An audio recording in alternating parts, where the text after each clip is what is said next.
Hello, hello. How's everybody doing? Now. Everybody ready for Smackdown? This mic situated. We'll be good to go.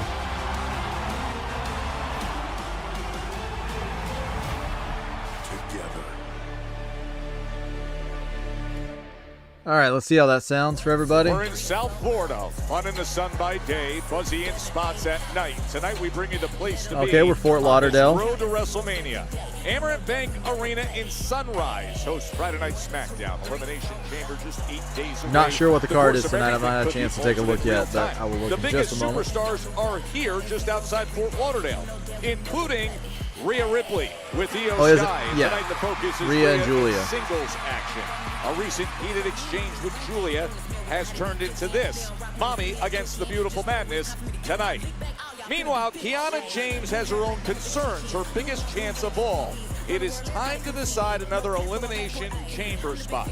The future Hall of Famer, Charlotte Flair, with good company leading the way here in Fort Lauderdale. Flair and Bliss in Sunrise tonight, as is not sure if Jax, anyone the irresistible is a Pokemon fan, but today has been a Pokemon release, and as you know, I have a Pokemon channel, so I've been hunting Pokemon cards today, and just got through recording a new video for that channel, Chase Them All. So, if you don't mind, drop a like on the stream, subscribe to Dakota Wrestling, and then head on over to Chase Them All, where I open plenty of cards. Today I just opened the new set of Ascended Heroes. Oh hey Johnny98, hope you're doing well. And I also love Pokemon. I love the Pokemon game, so I think you and I are going to get along just fine. And welcome to the stream. What match are you looking forward to tonight? 2 matches away from the dream, from main eventing WrestleMania. Will it be Jacob? Man, I've been written off. I've been scratched out. Tonight, I'm winning it. Or will it be? All right, so let's see. Okay, so Sammy and Drew. Sammy, you've paid your dues. You've earned this, and I've got a feeling you're gonna win the big one tonight. Yeah, that was pretty diabolical in some ways. I mean, it's almost like Drew, I don't know if he lulled Sammy there or if he actually helped him. I'm not quite sure what he did. I'm not so sure that Sammy knows.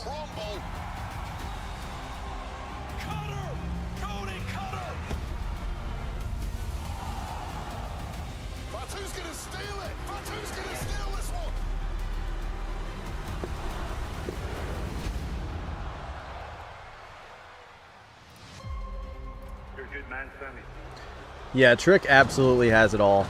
I mean, I loved watching him in NXT, and to see that entrance with that song and his reaction and people already chanting, it's really awesome because I just think sky's the limit. And it's one of those guys that, as I was talking about last week, there's no holes. Like, he's a great entertainer, great on the microphone, solid in the ring, charisma through the roof. Like, Trick is definitely one of those guys that I think we need to keep an eye on, because sooner rather than later he's going to be a big deal, and he's going to be a world champion. Cody books his ticket for the Elimination Chamber. The dream is still alive.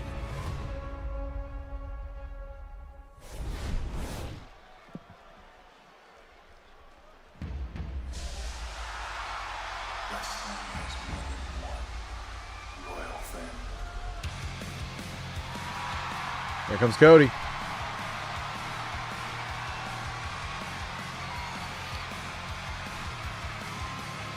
So yeah, let me pull up the card real quick.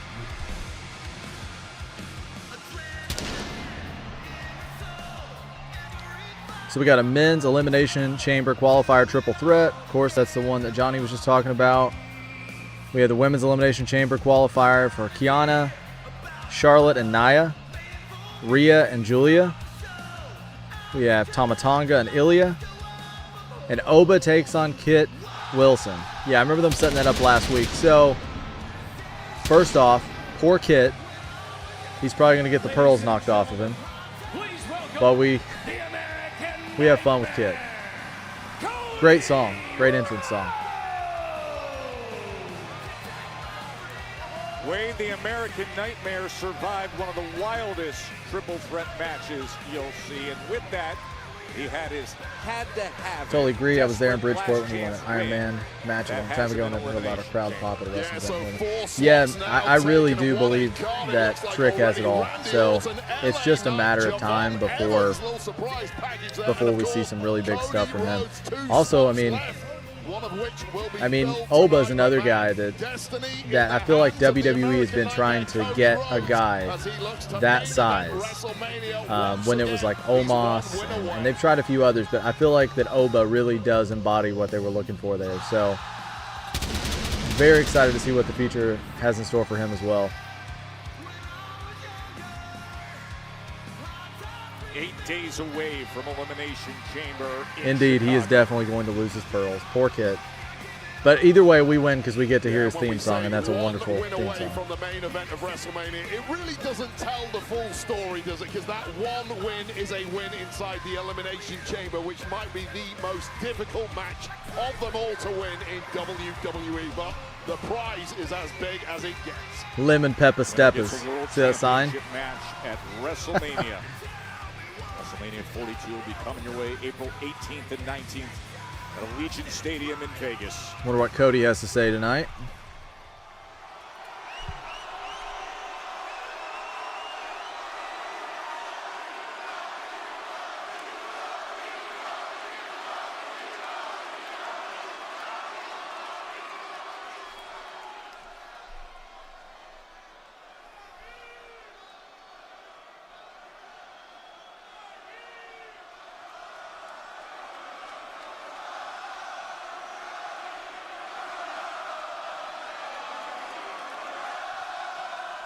Cody really deserves some credit for being able to keep babyface for this long without the crowd eventually turning. I'm a huge Cody fan. Fort Lauderdale!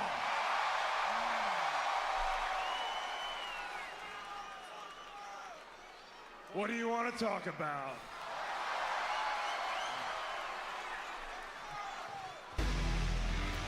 Oh man, Jacob.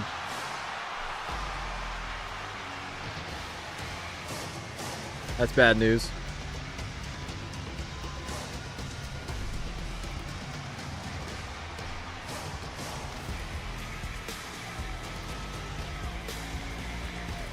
Yeah, totally. 100%. Another guy here with like Jacob. Who last week was definitely, I mean, Jacob just has like this, he just has this realness about him that a lot of people don't have nowadays, where nothing feels scripted, everything just feels off the cuff and very real. And that's when wrestling's at its best, is when you blur that line between real and what they do in terms of storytelling.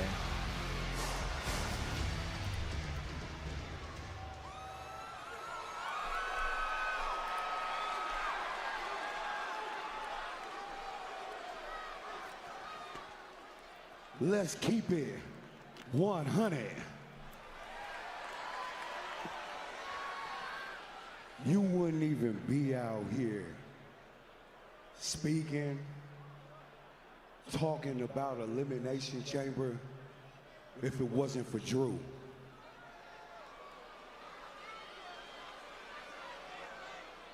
I had you and Sammy beat last week. I mean, he's not I wrong. was walking out with a dub. I know it. And you know it.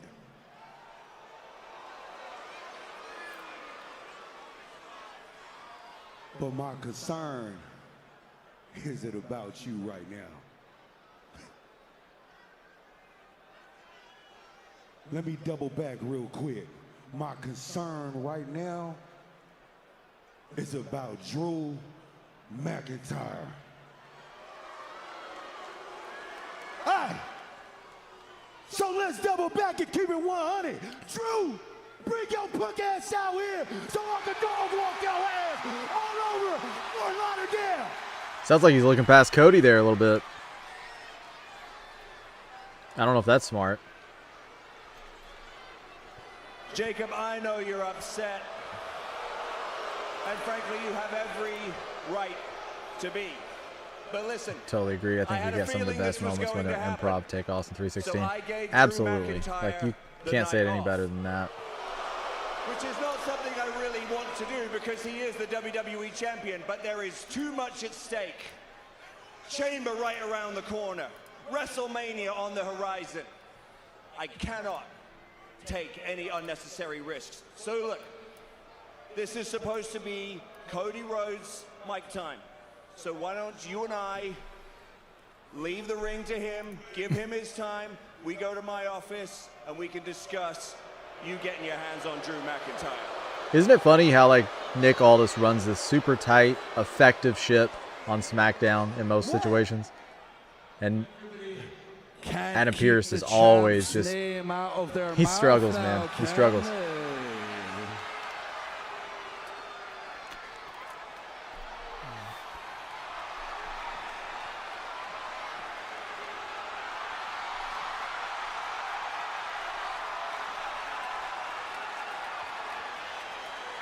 Nick, I appreciate you giving me the night off, but number one, I'm the champion and I do what I want. Number two, I love SmackDown.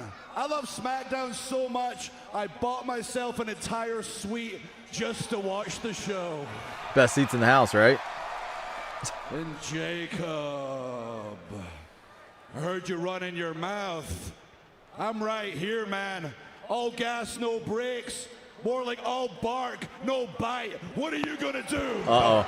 I don't know if you want to try that with him. To a luxury suite to do something about it. Oh, God, body's Yeah, that's going to be a fine.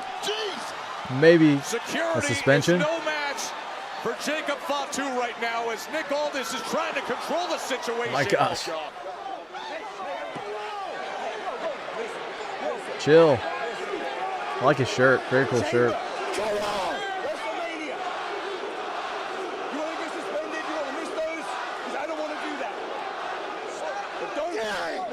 Choice. All right? Hey, security, get up there. That's leverage. He's like, do you want to miss WrestleMania? Let's go. We're going to get him out of the building. You and me go join. I need that. And I need him. I understand. Calm down. Calm down. I'm actually surprised that worked. Jacob doesn't seem like a guy you can easily reason with. Nick Aldis somehow talking some sense into Jacob Fatu. I promise you it won't last. 4 or 5 security guards. And the whole damn world's against me because I'm the champ. They are jealous of Drew McIntyre because I'm the champ. Everybody wants to be me because I'm the champ. Hey, Drew! Hey! The whole world's not after you because you're the champ. The whole world's after you because you are an asshole. Come on, Cody. It all boiled up among these three in Germany. What's everybody feeling about Drew as the champion? The title came into Drew's Everybody enjoying that? It is not simmered down. It's actually starting to seem like that. That it is going to be Cody, Drew, and Jacob at Mania in a triple threat. I mean, that feels like what we're doing right now, or what we're setting up. Because just when you think that they're getting away from one or the other, they do something to bring those three back together. I would actually take it a step further and say that there's a good chance that Sami Zayn may also be in that match. Love lost between those two. Throw Jacob Fatu into that mix. I mean, if the card is anywhere near, you know, complete at this point, or I'm assuming they have an outline of where they're heading. Try to make his way to WrestleMania. But as much as we are looking ahead to Elimination Chamber, of course, we're looking ahead to all of this road to WrestleMania. There's still so much to unpack from recent events like Solo Sikoa and the MFTs. Strength in Numbers is presented by Arby's. We have the meats. You love Drew as champ and he needs a long reign. Really? Okay. I mean, I feel like I like Drew better as a face.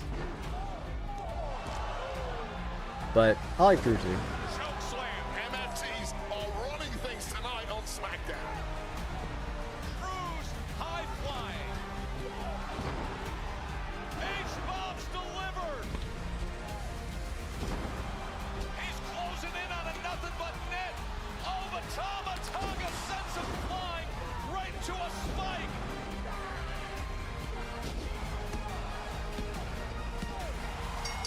I mean, Carmelo Hayes has had quite the run recently. He's been having some great matches every single week. I've really been enjoying his reign. Oh, speak of him. Listen to me, Melo.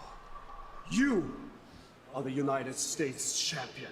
You are him. If you shoot, you don't miss. You will win the qualifier match. You will walk into the Elimination Chamber and you will go straight to WrestleMania! So intense. Oh, sorry, I got way too much into it. Hey, yo. Now, hold up, man. I don't need you telling me how to be him. How about you keep that same energy for your opponent tonight? Because I'm going to do what I'm going to do. Because Melo don't miss. Hey, I know that. And everything I said is true. I believe in you. But there's one thing that will not happen, and that is you walking into WrestleMania as the United States champion. We got still a fight open. But first, we're gonna take care of Tama. I don't know if Tama knows what he's in for because Ilya Dragunov is a madman. Really enjoy just how intense he is.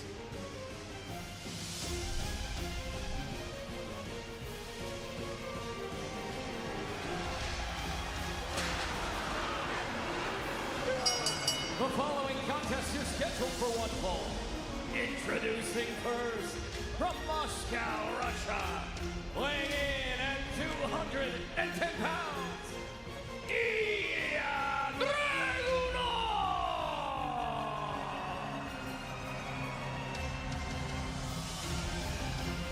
I do like the Tongans after they've adopted the face paint. I feel like that's like one of the quickest ways to make me like you better is either have really cool entrance music or wear face paint. I don't know if it comes back to the Sting thing, but I love face paint. Everything's a game.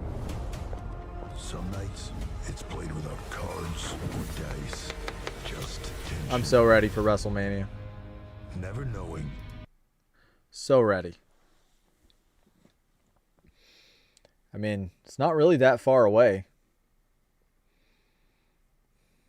I mean, coming up 18th and 19th of April. I mean, I guess it's kind of far, but sooner than you think.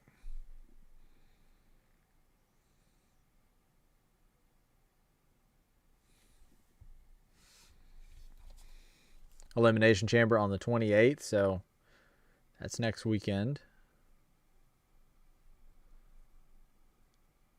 Who do we think is winning the Elimination Chamber?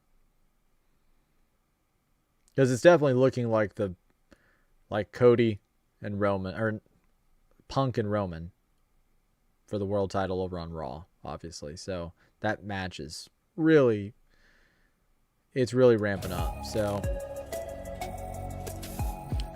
who do you guys think is going to be the winning the chamber? I mean, is Sami Zayn in the chamber? Because I thought he was going to win at the Royal Rumble. I really did.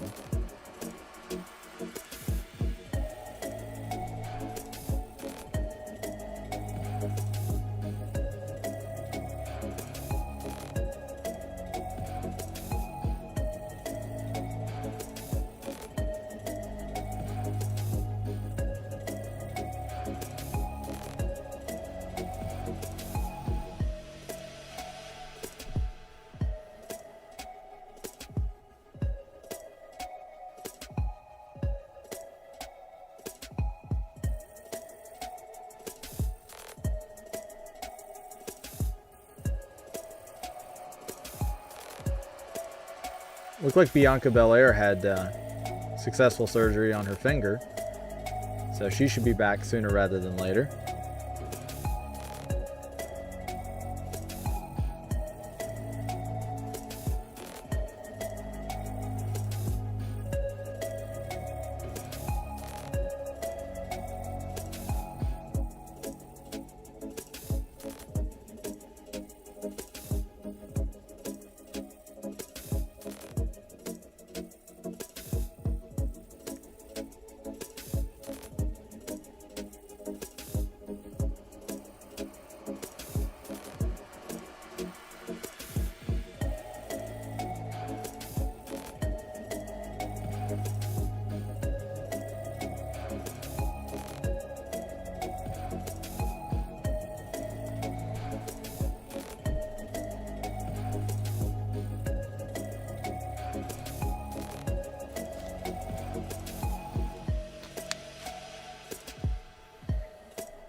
I've got to the point now, I don't know, I don't think I'd ever say this, but I kind of appreciate SmackDown, or I appreciate Raw more than SmackDown in so many ways, because it seems like, I don't know, I just like that 2-hour show, 2.5 hour show. Like, SmackDown doesn't need to be 3 hours.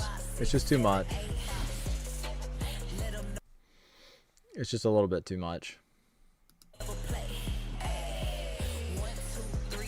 I'm telling you, Nick, I respect you for everything that you've done. Listen to me. It's not gonna keep happening. I understand. Listen, how long did you have to wait to get here? How long did I? Patience. I will give you Drew McIntyre. But I need you to wait. Do that for me.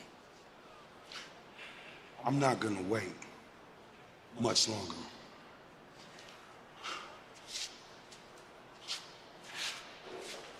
Do that.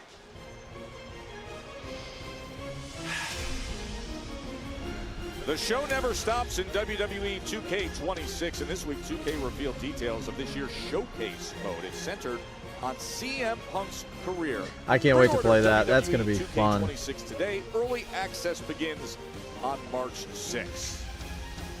One of the most unrelenting high motor warriors in WWE, Ilya Dragunov. He is ready for action. And he's got a major axe to grind, as you mentioned, Joe. Ilya was supposed to get a rematch for his formerly held United States Championship last week against Carmelo Hayes. That got scuppered by the arrival of the I mean, MFTs. I imagine that the Wyatt Six will probably get involved in this. With right now. And we went from a potential title match to a 10-man tag team.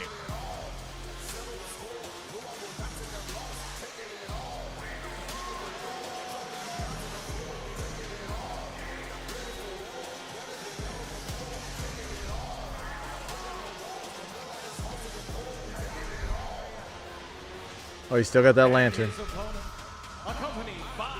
Gotta get that lantern away from him.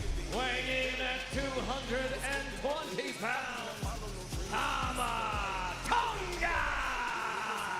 Solo Sikoa still with the Wyatt Six lantern in hand, and the MFTs, a dangerous combination, and perhaps no one weighed among them has shown more fight and newfound weaponry than Tama Tonga. Yeah, you're absolutely right, Joe. Look, we've all been impressed with Tama Tonga since he's arrived with Solo Sikoa here in WWE. He has been exemplary in his performance as a soldier for Solo, following orders to a T. But 2026 has seen a very different side of Tama Tonga, who stepped up massively.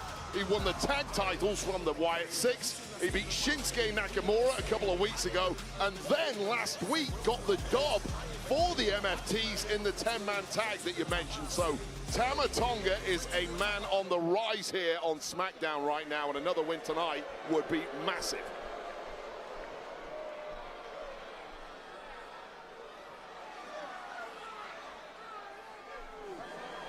Ilya Dragunov and Tama Tonga. I don't know if Tama can handle that. Presented by Arby's, we have the meats. I mentioned Straight to the chops. He doesn't waste any time at all. what we've seen with recent results as the Mad Dragon gets to work with the chops. He's been devastating opponents with that running cutthroat elbow.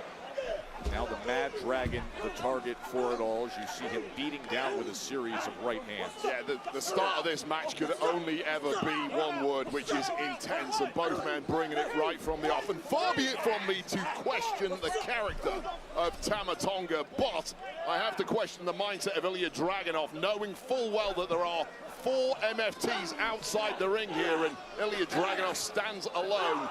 Surely it's only a matter of time before the MFTs Trading blows in this match. Yeah, it's just the mindset of Dragunov, though, to just say, if there's a fight in front of me, that's where I want to be, no matter who's surrounding him. Which is often presented as a massive strength in this game, and it usually is, but in a situation like this, maybe you do want to take your foot off the gas and think, nah, there's 5 of them, there's 1 of me, probably not going to be successful here unless you come up with something quite incredible. Tama Tonga goes running right into that right knee of Dragunov, who then delivers the big boot as well. Nice movement from Tama Tonga, avoiding the worst of that boot. Incredibly nimble on his feet and vicious on the attack, but right now it's all about Dragunov. This is the high motor revving engine we see big all suplex. the time from Ilya. Yeah, that's a good word. High motor right there from Dragunov. Simply has no way of slowing down and has an engine that does not seem to fatigue at all. Nice start here from Dragunov. Yeah, he ran him out of the ring.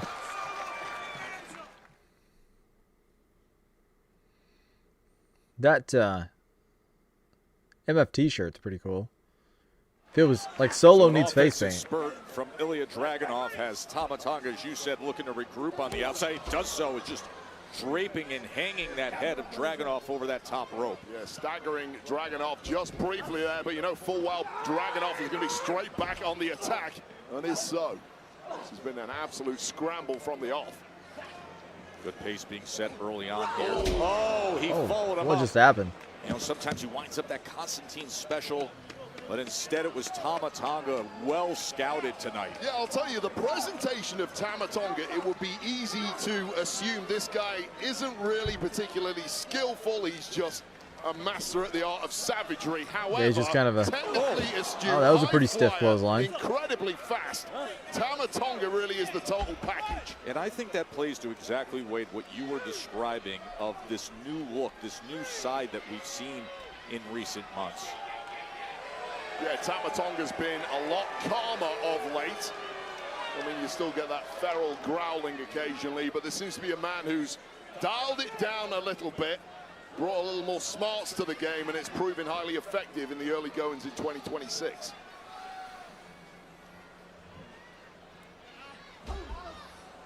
Right back on the attack as he puts him in the center of the ring, and another series of right hands before Dragunov tries to fight back with the kick. Oh, that elbow right to the back of the head. Tama really bulked up. Like when he went away for a bit, he was a pretty lean guy. He's really bulked up. A couple of months ago. However, Solo Sikoa has made it quite clear that now that the MFTs have acquired Tag Gold here, they want more where that came from. So perhaps Tama Tonga is now having a think about the United States Championship himself. And Solo has made it quite clear that if there's a strap out there with gold on it, it needs to be with his family. Big chop from Dragunov, and a right hand across the jaw from Tama Tonga. Yeah, I mean, getting in a trade war with Tama Tonga when you're on your knees and he's on his feet, you're always at a major disadvantage. But slamming on the brakes nicely there is Dragunov trying to turn this thing around. Yeah, good skill and now explosive, dynamic power as he comes charging into that corner before slamming him down. Yeah, that's part of the problem with Dragunov. So explosive, turns it around in a hurry. Nicely executed knee off the second. Oh, looking for the win right here. Kick out by Tama Tonga. Yeah, and how quickly did Dragunov turn from being on the defensive there to all-out attack? And now in the drop zone is Tama Tonga. Tonga quick to his feet. Straight to Dragunov and slams him down. And how quickly things can turn around with Tama Tonga. What was that? That was different.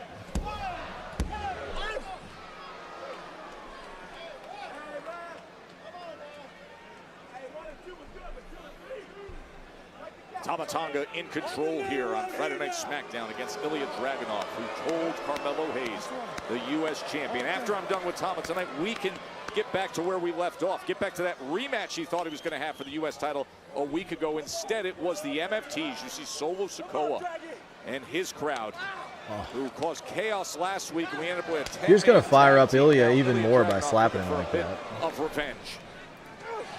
That's all that's going to As he's accomplish. trying You're just to going to rally fire back him up against even Tama more. Tonga.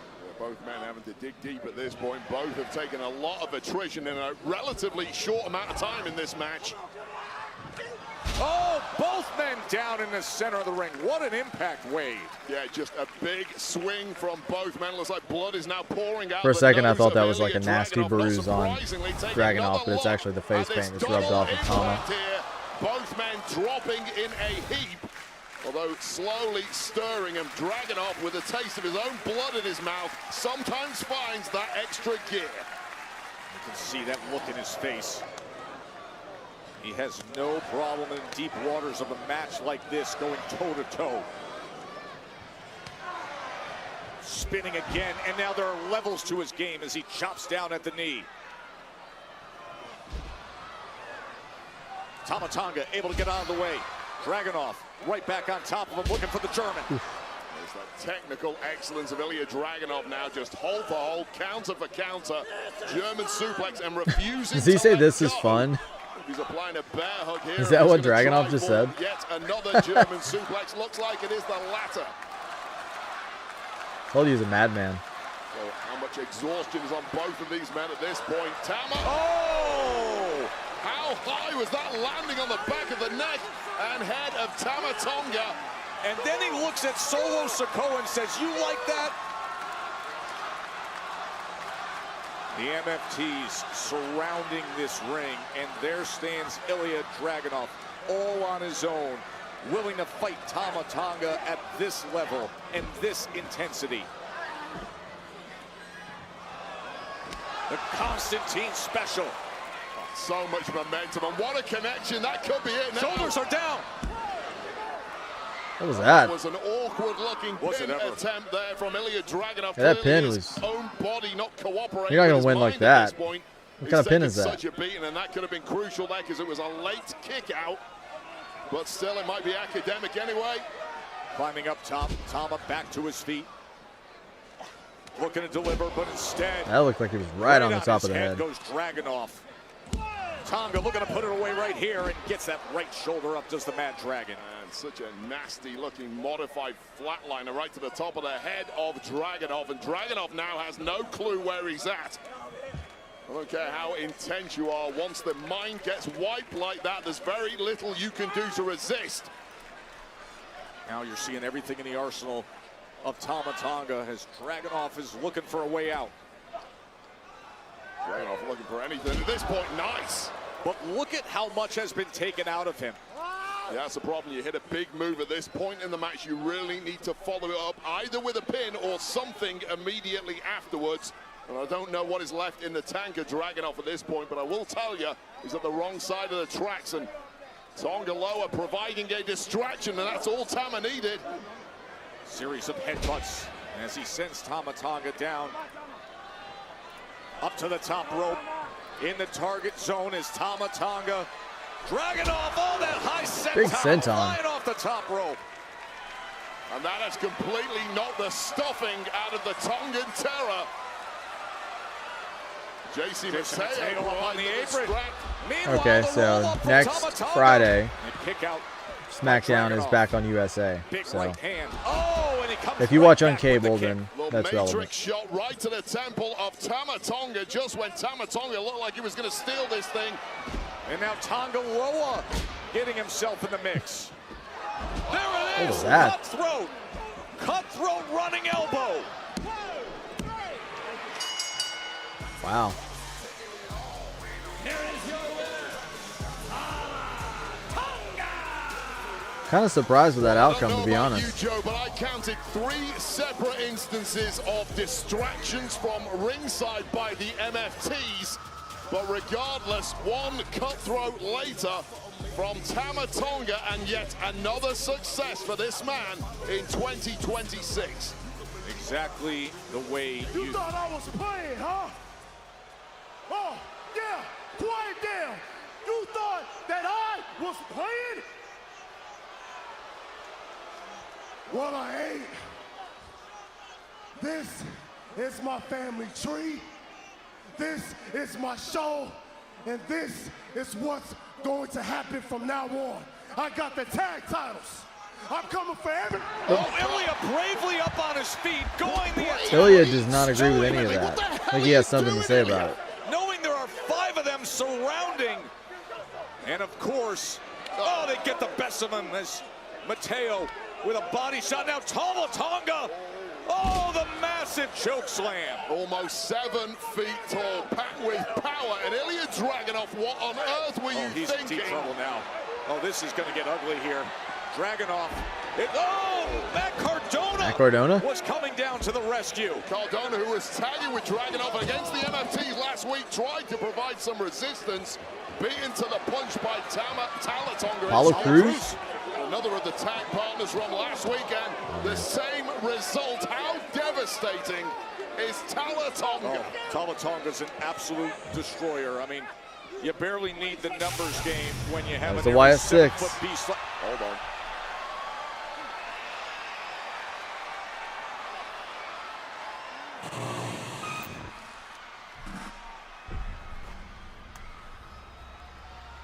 Solo, it's clear you use your family as a crutch, so you're left still standing. If you're the shining light, then it's time you show everyone that you can stand on your own. The next time I come down to that ring, I will be alone. I will expose all the insecurities that you have hidden from the Fireflies. The only question is, will you show up?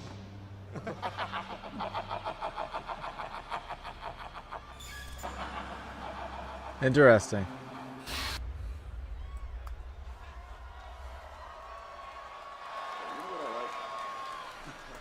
Well, if it isn't Mr. I do what I want. Well, what do you want to do now, Drew? Nick, relax. Come on, man. I was just having some Calm, fun Nick. out there. The people were having fun. I think I saw you crack a smile, too. Yeah, well, I'm not having fun. Because I got Chamber round the corner, WrestleMania after that, and Chaos every week, all centered around you. I gave you the night off. And what do? You buy a luxury box. Okay, points for originality, but you cross the line. So look, I'll tell you this. Bet that cost a pretty penny. Keep testing me. And I'll show you what I can really do. You don't need this right now. You need to relax. I'm going to do you a favor, and I'm going to leave right now. Just got to relax, man. Okay, champ. Apparently, Drew McIntyre is done for the evening. Well, ironically, yeah, probably not. Joining me as a man who hopes to challenge Drew at WrestleMania, he is the Viper, Randy Orton. Randy, as you know, to earn that opportunity at WrestleMania, you have to win the Elimination Chamber match next Saturday. How do you feel about the competition you're going to face, which includes one of your closest friends, Cody Rhodes? Well, Byron, everybody in the Elimination Chamber is most certainly on edge. I mean, you just saw what literally just happened. Drew McIntyre, our champ, just got ejected from the arena. But when it comes to my friend, Cody Rhodes. Randy. Zelina. God, it's almost as if you predicted this. You and Cody Rhodes, I mean, you know that there's only one road left for you to take. Was it time, Randy, when someone like myself, or for that matter, the entire locker room, would not be able to get this close to you? No, because they'd wake up with the worst headache they've ever experienced. Because there was this one thing that they feared much more than the RKO. The Black Mass. I wonder, Randy, where is that man? See, I think we should poke around in your head a little bit. I see what you're doing, Black. But the only version of me that I need to kick your ass is the one you're talking to right now, so I'll tell you what I'm gonna do. I'll talk to Aldis. Ditch the suit, put on the gear, I'll see you in the ring.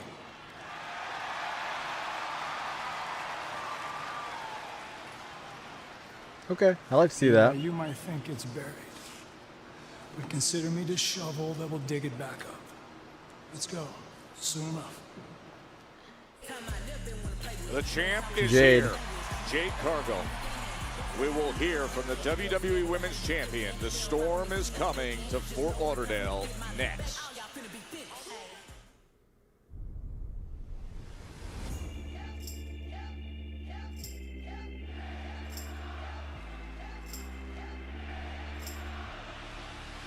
I am phenomenal. I mean, it is kind of... It's sad that AJ's retiring. I mean, I feel like we're still probably going to get one more match. But he pretty much alluded to that whenever he... When he didn't take the gloves off. And then on, I think it was Stephanie McMahon's podcast after that, he kind of alluded to the fact that he wasn't going to retire right away. Or that there could be one more match in his future. So, that would be awesome to see one more match, and to get that match at like a Mania or something. That would be really cool, because I feel like that having the final match in Saudi Arabia against Gunther, I don't know. Nothing against Gunther. I just feel like that they could have done something. I feel like that was purely for Gunther.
So Chelsea broke, so they said she broke her ankle.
So I wonder what Jade has in store for us. Looked like she was making her way to the ring.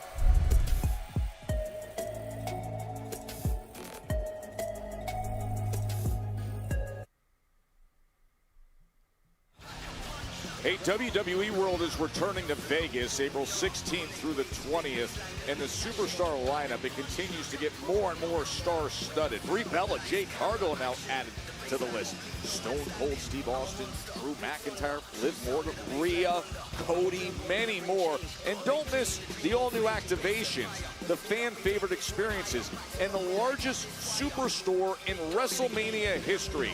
Head to WWEWorld.com for tickets, for information on the talent, and any updates. It's going to be amazing in April in Vegas.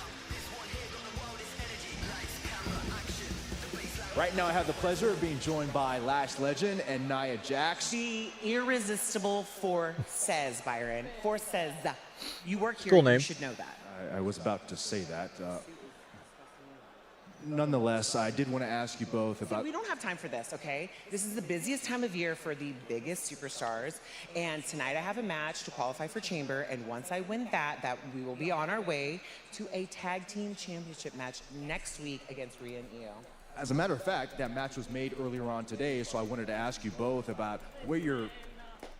Phase, Byron, just know we're coming for it all. And if you or anyone else think they have the slightest doubt that we run this women's division, just know all that doubt will be erased at WrestleMania.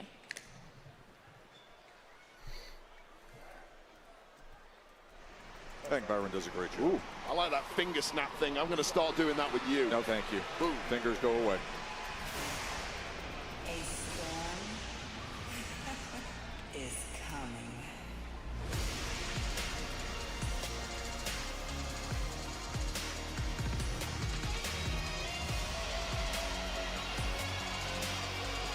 She has a great entrance, great aura, but I feel like that she really needs to defend the title a bit more and do it in, like, I'm not saying she has to be like a workhorse champion like a CM Punk, right? I mean, I don't know that that would necessarily work for her, but I think when you have a meaningful storyline, a meaningful feud, that championship puts a big target on Jade's back. Also makes it can make it feel like sometimes that you're doing far more than what you last actually week in the title match, Wade. Yeah, Jade Cargill defending against Jordan Grace. Well, a date went on at ringside. I think Liv is going to choose Stephanie. That got super personal on Raw, especially when she was delivering that retort in Spanish, and then shortly after they made it possible. I mean,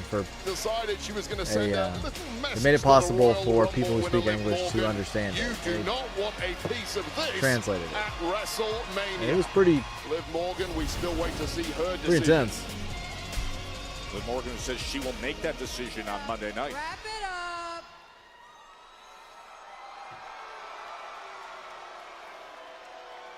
See, I'm not gonna tell y'all again. I defend my title on my time. See, Jordan Grace tried it. She tried her best, but her best just wasn't good enough.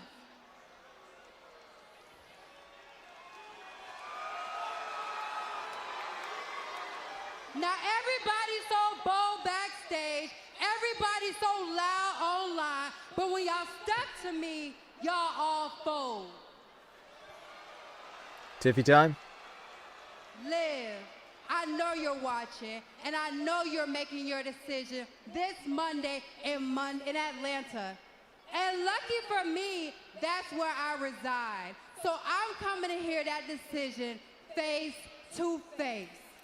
And whether you choose me or whoever comes out of the Elimination Chamber, whether that be Charlotte, Io, Alexa,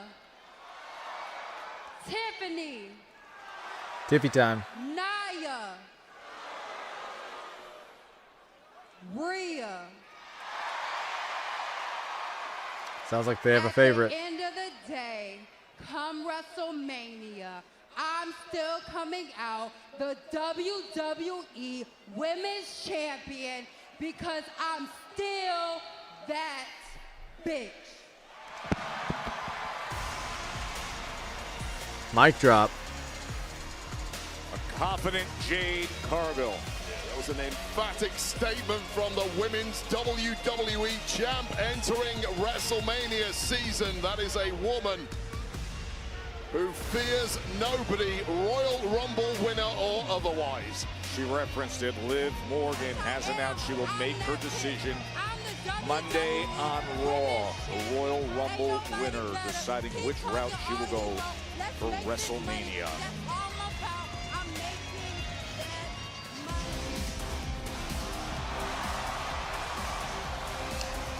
Interrupted by the Queen. Well, one-time world champ, meet the 14-time world champ. See, I could see this. That would be a match that would... Jade and Rhea and Jade and Charlotte would be a match. Oh, that's cool gear.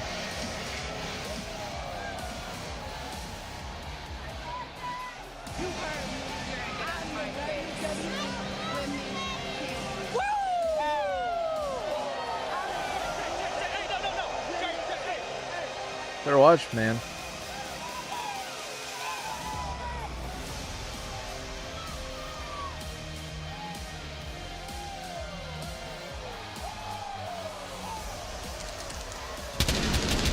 Does seem like a possible hint there of where we're heading with Charlotte, possibly with Jade. We'll see. Introducing first from the Queen City, Charlotte Flair! Of course, it's well on the other side of Elimination Chamber, fighting in a WrestleMania Championship match where Charlotte has spent the majority of her career. Now she's trying to take a step closer to Mania. Elimination Chamber qualifier against Kiana and Nia Jax next.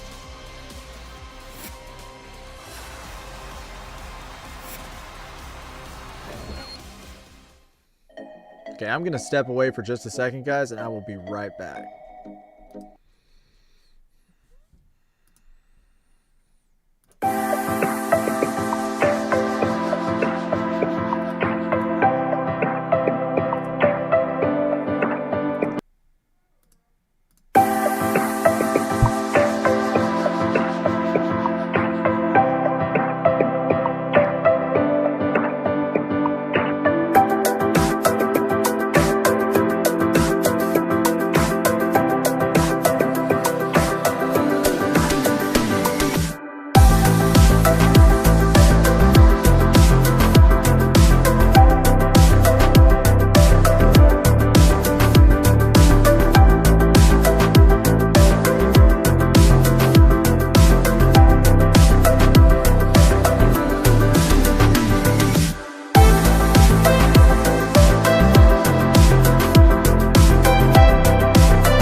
just saw moments ago Aleister Black poking the bear, playing All right, with I'm back, fire, guys. and now this is official, Wade. Yeah, careful what you That's wish actually pretty for, cool. Aleister I want Black. to see that You are match. now going one-on-one with the Viper Randy Orton tonight right here on Bless me. SmackDown. That is coming up later tonight. Of course, men's elimination chamber qualifier, and right now the women's elimination chamber qualifying match with Charlotte Flair, a chance to make a WrestleMania championship match. She had that chance in Riyadh. So who's going to qualify, guys? Sound off in the comments. Let me know. Bliss from the Royal Rumble that night while she was ousting Nia Jax.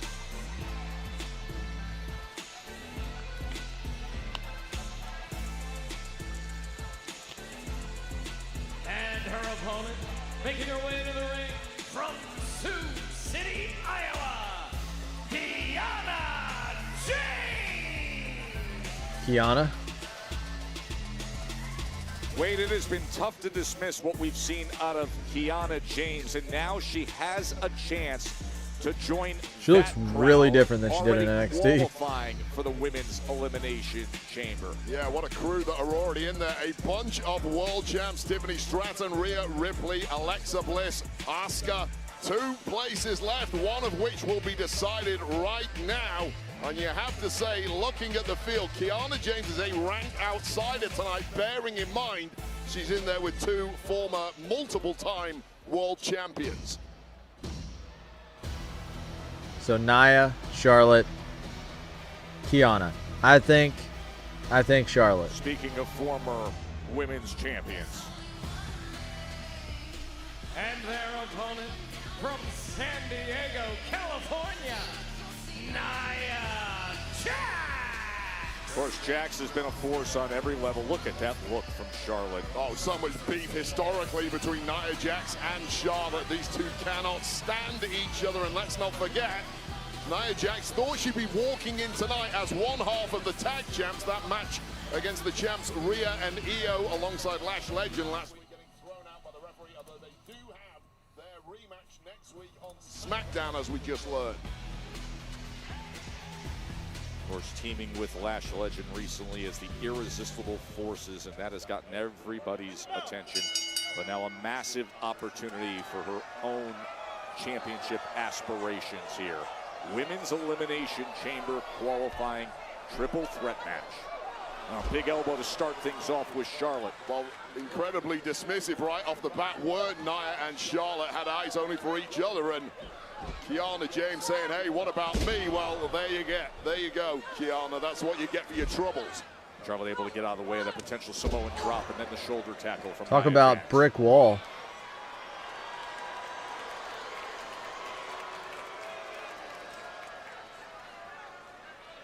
Oh, Kiana's like, let's work together. Let's wear down Charlotte.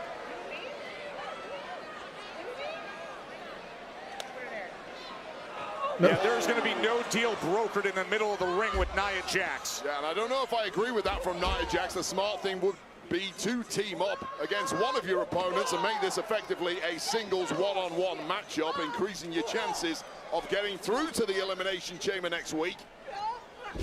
Well, Nia Jax clearly does not play that way. As she levels big Charlotte headbutts and then levels James with the pop-up headbutts.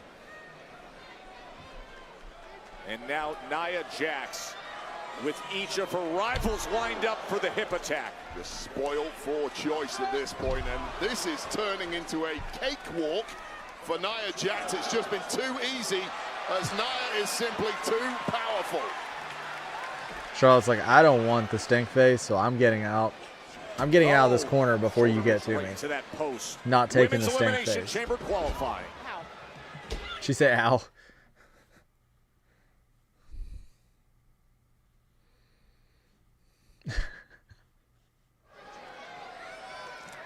Continuing on here, Women's Elimination Chamber qualifying match. And Joe Tess is currently being assaulted by Nia Jax at ringside while the fight continues in the ring. And recovery here from Nia Jax. And here is the issue with taking Kiana James lightly, now taking full control of the matchup and starting to dominate against Charlotte Flair. You brought it up earlier. Kiana James and how impressive she has been recently. And really going beyond just guiding Julia. It's everything she's done beyond that path of success. Her in-ring ability has shown through recently. Yeah, I agree with you completely on that one, Joe. She has been absolutely fantastic for the past 6 or 7 weeks. Here's the issue. You're now at WrestleMania season. This is where the very best, i.e. Charlotte Flair, Nia Jax, find that new gear. And if you've never been in the winner's circle as a world champion, you really have to prove that you can hang with ladies like this, that Kiana is now, to be fair, doing exactly that.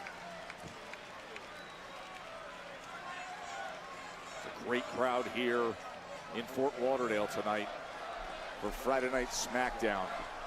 It's really wearing her down there. 100 plus, all trying to rally support for the 14-time world champion Charlotte Flair.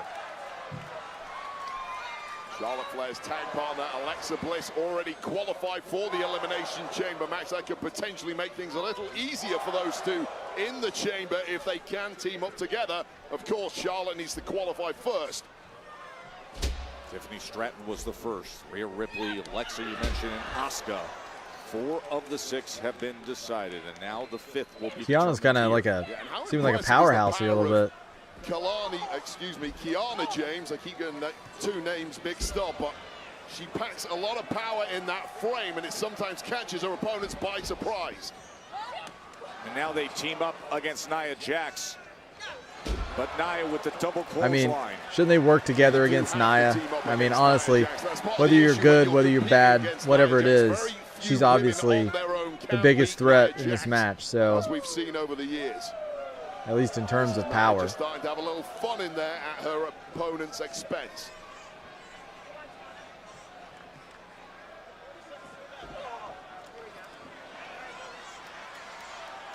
And Kiana and Charlotte lined up by Nia Jax, looking for the double suplex. Oh, and how about that? Charlotte and Kiana able to get the best of Nia. Oh, trying to steal a quick one here.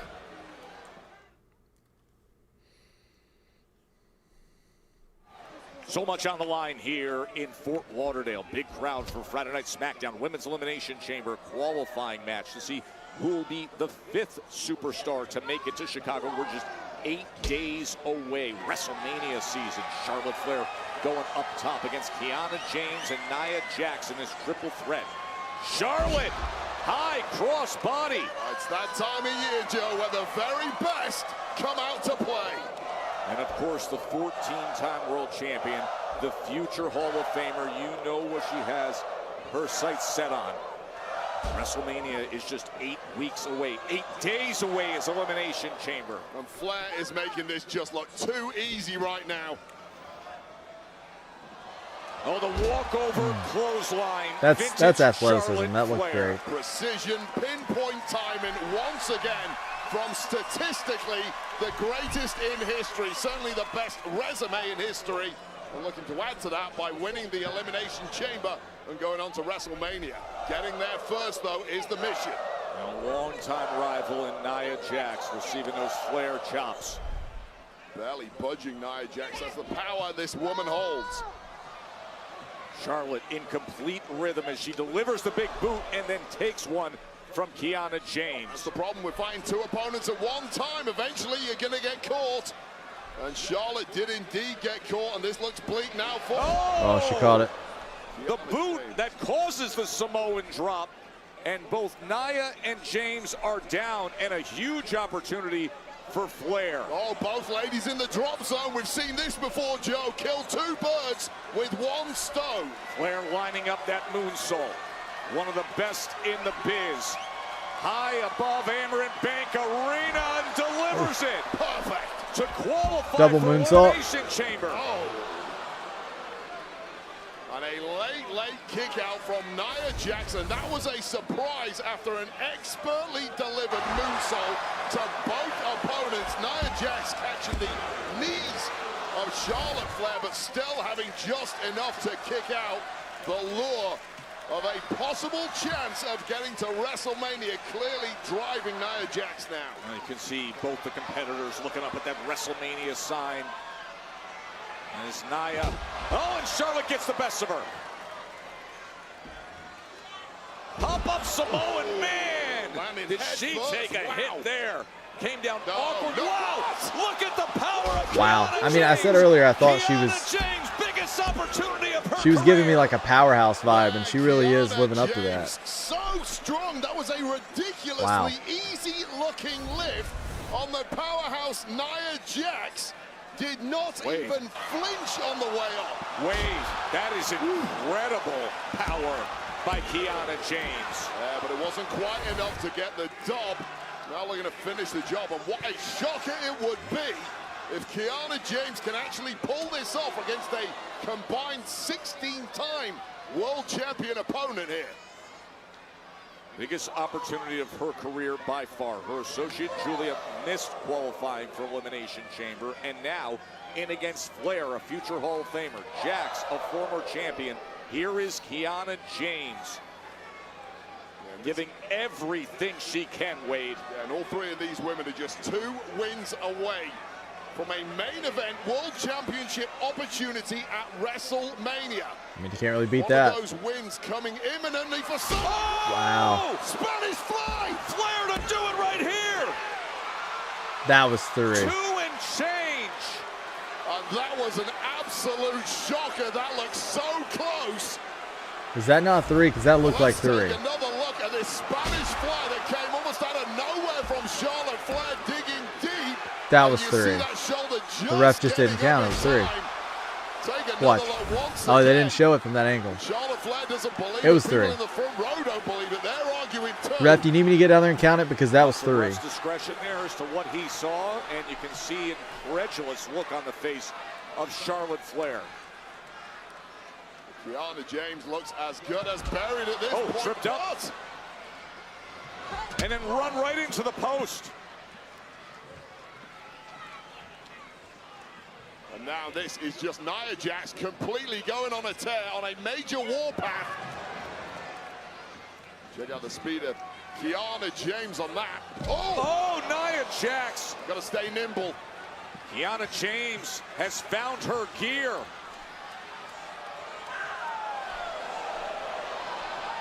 Trying to give her a taste of her own medicine. Exactly, not quite the time to be gloating or mocking opponents this deep into the match, because this is what happens. Flair's going to show her how it's done, Wade. And locked in and but instead of arching for the figure 8, it's a leg drop from Nia Jax. Well, just after we wrote Nia Jax off after eating those steel steps hard, suddenly Kiana James in the worst possible position, Joe. She's dragged into the corner. Time. Potential annihilator here. Ooh. This could be it. Oh, wow. And Flair comes in Break and it up. saves it. Well, Jax had the match won, of course. Charlotte Flair fully aware of the dangers of that particular annihilator, keeping the match alive for herself. All 3 of our competitors are down. All 3 of our competitors have given everything. Charlotte Flair, the Spanish fly. Kiana James getting Nia Jax up on her shoulders and delivering the drop. And moments ago, Nia Jax with an annihilator. Well, hats off to Kiana James hanging in with these 2. And now the old rivalry. The years of going back and forth as Nia Jax just floors the 14-time world champion with the right hand. Don't trade with Nia Jax. You're not going to win. This is what happens, Charlotte. That is not your wheelhouse. Not against Nia Jax. That's more like it. You've got to try something cunning. And you know full well, being a Flair, she has a lot of dirty tricks up her sleeve. She might need them if she's going to put Jax away here. Winner here makes it to Elimination Chamber for a chance to get a World Championship match at WrestleMania. We are just 8 days away from that golden ticket. Nia's got her up, but Charlotte able to get down and bring down Jax. Oh, hold on. And now Flair But she's going to get in the ropes. Back to business. Well, Jax is Too close to the rope. stunned off that landing, and figure eight is locked in. It is locked in. Charlotte is locked in. Kiana James. Shoulders are down. Shoulders are down. Really? Wow. Okay. Well, that was a shock. Kiana James. That was a pretty clever finish, but took the figure wow. And turned it into a win. What a mega break. Yeah, I mean, that's how we all feel. Definitely the upset. And she now rolls on to the Elimination Chamber, and the field is stacked. One place left to go. Wow, Kiana. What an upset here in Fort Lauderdale. Kiana James, breakthrough moment.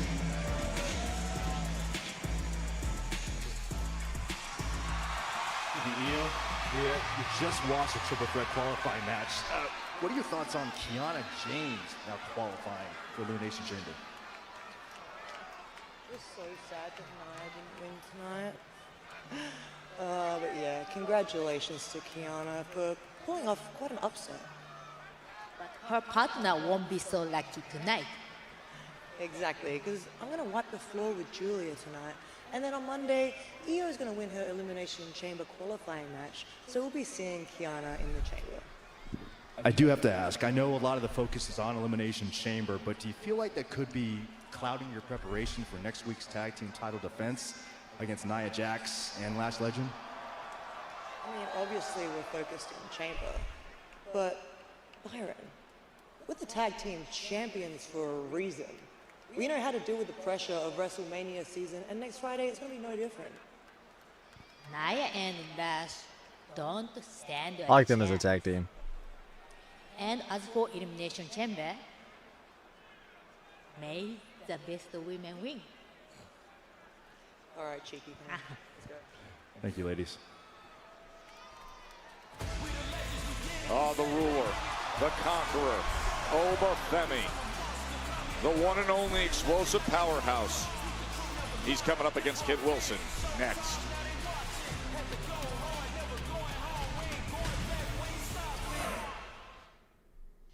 Next Saturday, for the first time ever, Elimination Chamber descends on Chicago. The Second City Saint CM Punk defends the World Heavyweight Championship against Finn Balor. It's the Saint versus the Prince for the title. Every road, every risk. One second, guys. I'm gonna grab my phone charger. runs Hold on through the 1 United second. Center. Elimination Chamber next Saturday.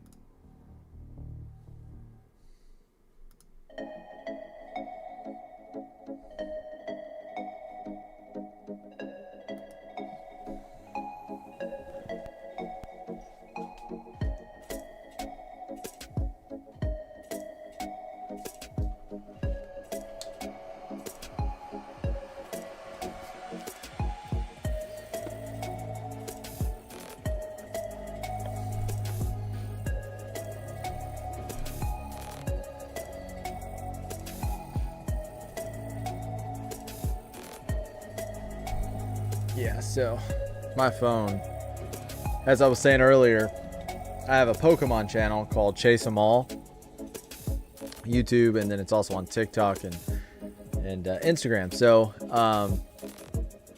I went out today and searched for some of the cards that was released today. It's a set called Ascended Heroes. So if there's anyone who checks this out, maybe now, maybe on a stream, like a replay, go take a look at the other channel. Definitely quite a bit of content on there already. Try to put something up every day. We're opening packs on shorts, and then we're also doing long form videos as well. So yeah, take a look.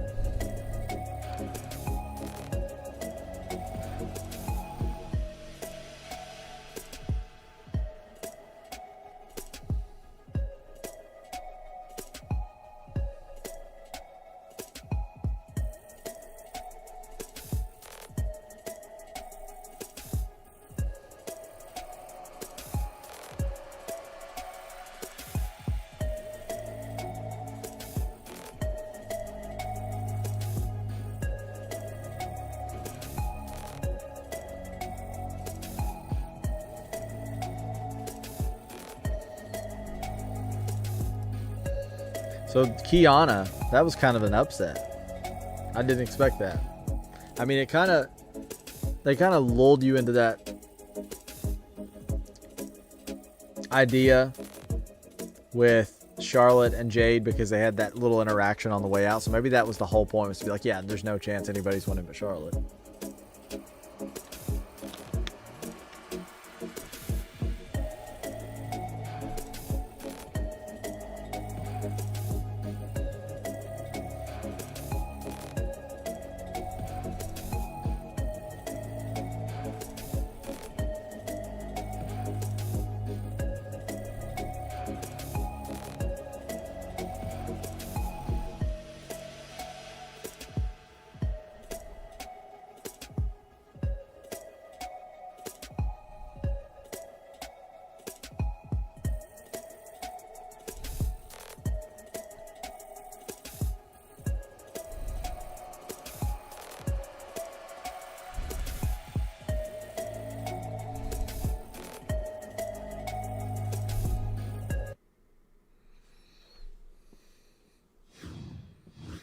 Where I'm from, Royce Keys, Square Mile City, and it was the murder capital of the United States. East Palo Alto, California, gang violence, drugs going on. Like, it was like every night you would hear guns going off. You know, you hear about people getting shot, and where I live, People you know. yeah, you're either gonna get involved in this, or you're gonna end up in the penitentiary. You know, I've known tons of people that are in San Quentin. You know, if it wasn't for my grandmother, I would probably be in one of those two places. You know, Steph McMahon has a way to have these incredible conversations, and on What's Your Story this week, she has just that with Royce Keys. It is a conversation. Royce Keys, otherwise known as Powerhouse Hobbs from AEW. Filled with incredible hardships. Anybody excited about Powerhouse Hobbs, aka Royce Keys, being in WWE? Steph McMahon.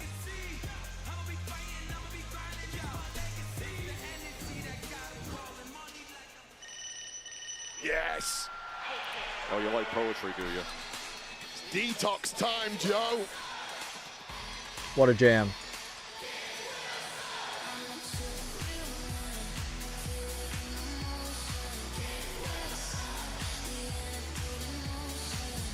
What's that? He loses his book?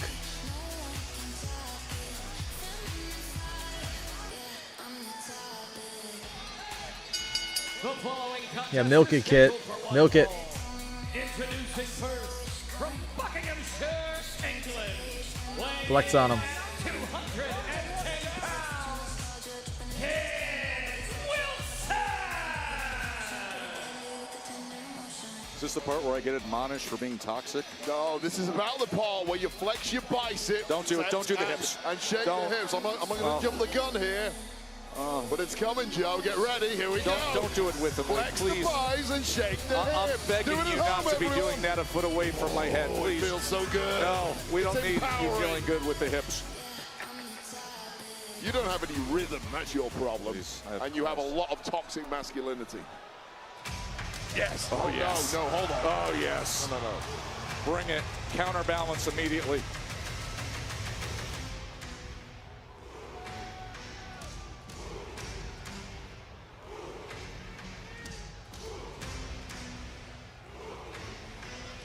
What a mountain.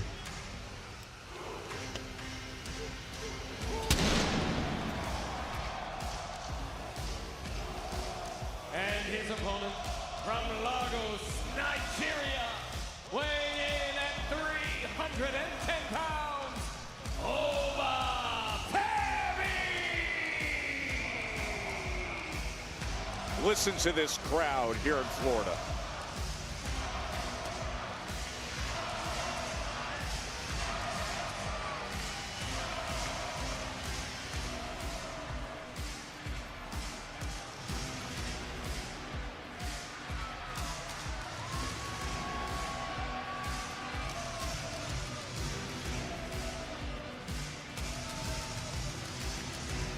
Weeks ago was Oba delivering that signature fall from grace on Kid Wilson.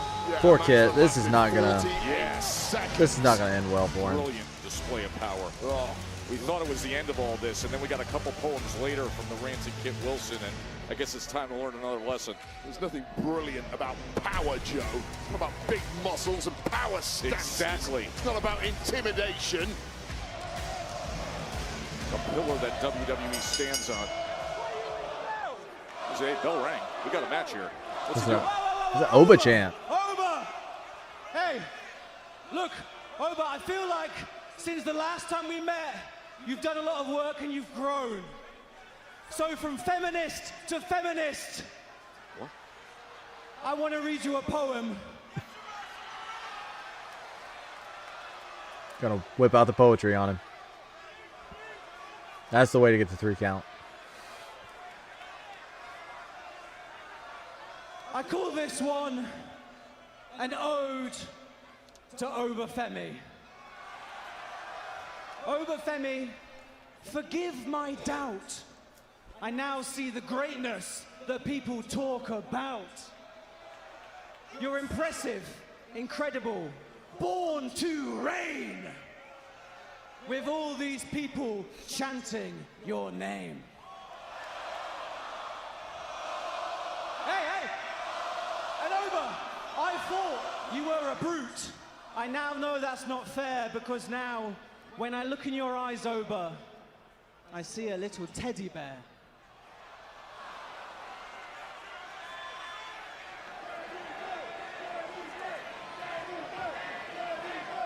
Wow, kids. That was actually quite nice.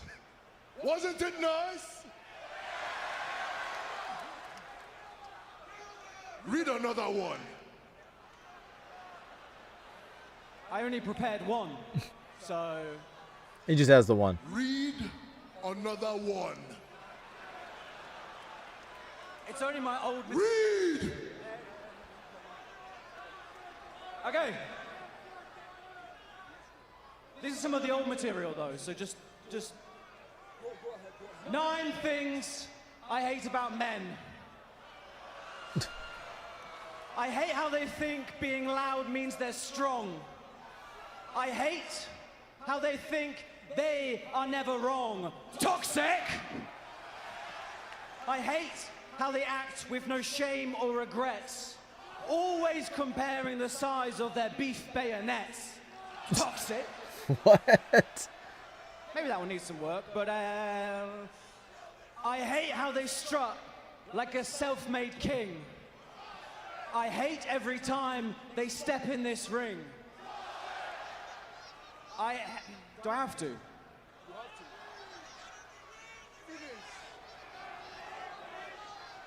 I hate every time. I hate their brand of masculinity. I hate the ruler. Oba, your toxicity. Oh. Oh, how's your teddy bear now? Oh!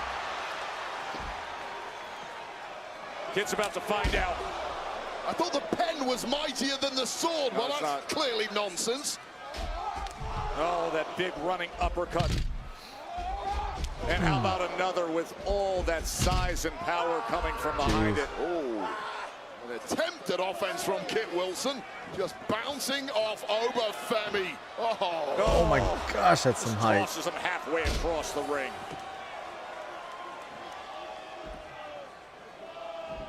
And as Kit knows all too well, fall from grace. That was quick. Here is your winner, Obafemi! It's like Man, I really 40 thought seconds that or something. poetry was going to pierce the armor of Obafemi, but the only thing getting pierced was the backbone of Kit Wilson, who just got minced in that ring by the ruler and destroyer that is Obafemi. Yeah, nothing being pierced there. Need a different kind of bayonet.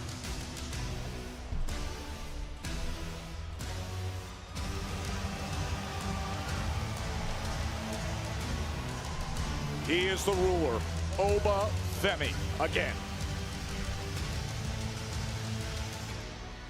No idea what's inside. I have zero idea, sir. There's nothing on the paper. Big boss! What is inside? That's a major award. A what? 02 28 26 Elimination Chamber. Right. That's an Elimination Chamber award. I've won plenty of them. Best musical performance. Shocker of the year. I even won a Grammy. Wait. Don't you mean a Slammy award? I never heard of that. Well, whatever it is, let's send this back to Monday Night Raw. Let my esteemed colleague Adam Pearce deal with this. Yes, sir. Major award. What's going on, Nick? Hey, ready for your big match? Yeah. Damien, only one of us can go to WrestleMania, dog. What are you talking about? You want to tell him? Truth. Thought I made this very clear. Only Damian Priest in the Elimination Chamber qualifier match. Sorry. Some GM you turned out to be. You got our balls mixed up again, Nick. I liked you better when you were bald. I want the bald Nick back! Well, in any event, it is you, Carmelo Hayes, and Trick Williams in that triple threat match. I know that. Winner goes to the Elimination Chamber. Yeah. So look, I came over here to tell you, I appreciate the opportunity. Any I think chance Damien's get slipping here. at a shot to main event WrestleMania, I'm gonna take. That's it. Just 2 wins away. Yes, sir. Get this thing out of here. Okay. What is it? You got a crowbar in your locker? Yeah, I really want to know what's in there, but it sounds like we've got a bit of a wait. We'll find out at Elimination Chamber, apparently. And here's a woman who's going to be there. The first to qualify. The following contest is scheduled for one fall. Introducing first, from Prior Lake, Minnesota, Tiffany Stratton! Yep. Tiffany was the first to land a spot in Elimination Chamber through this qualifying process. And she got there by maliciously breaking the ankle of Chelsea Green in her qualifier. And now it's going to be punishment time. Ankle. It's a highly competitive match. Tiffany versus Alba. Maliciously breaking the ankle.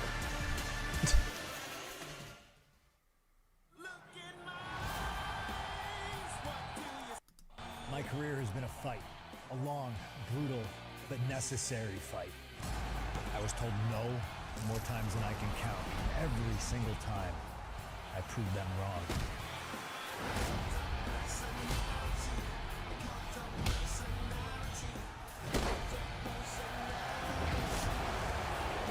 Rated T for T.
So poor Kit Wilson.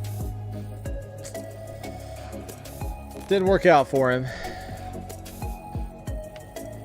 Kind of saw that coming though, didn't we? So I'm curious what is in the box, right? So there's some speculation. Some people think it's a person, like Chris Jericho. I've seen some people say it's Danhausen from AEW. So, what do you guys think it is? Drop a like on the stream and put a comment down letting me know what you think is in the box or who you think is in the box. I mean, I don't know. It's a mystery. I love a good mystery.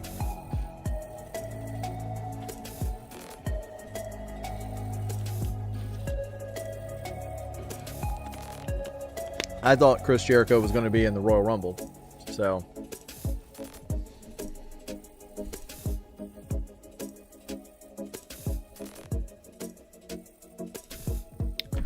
yeah, I thought for sure he was going to be in the Rumble. So,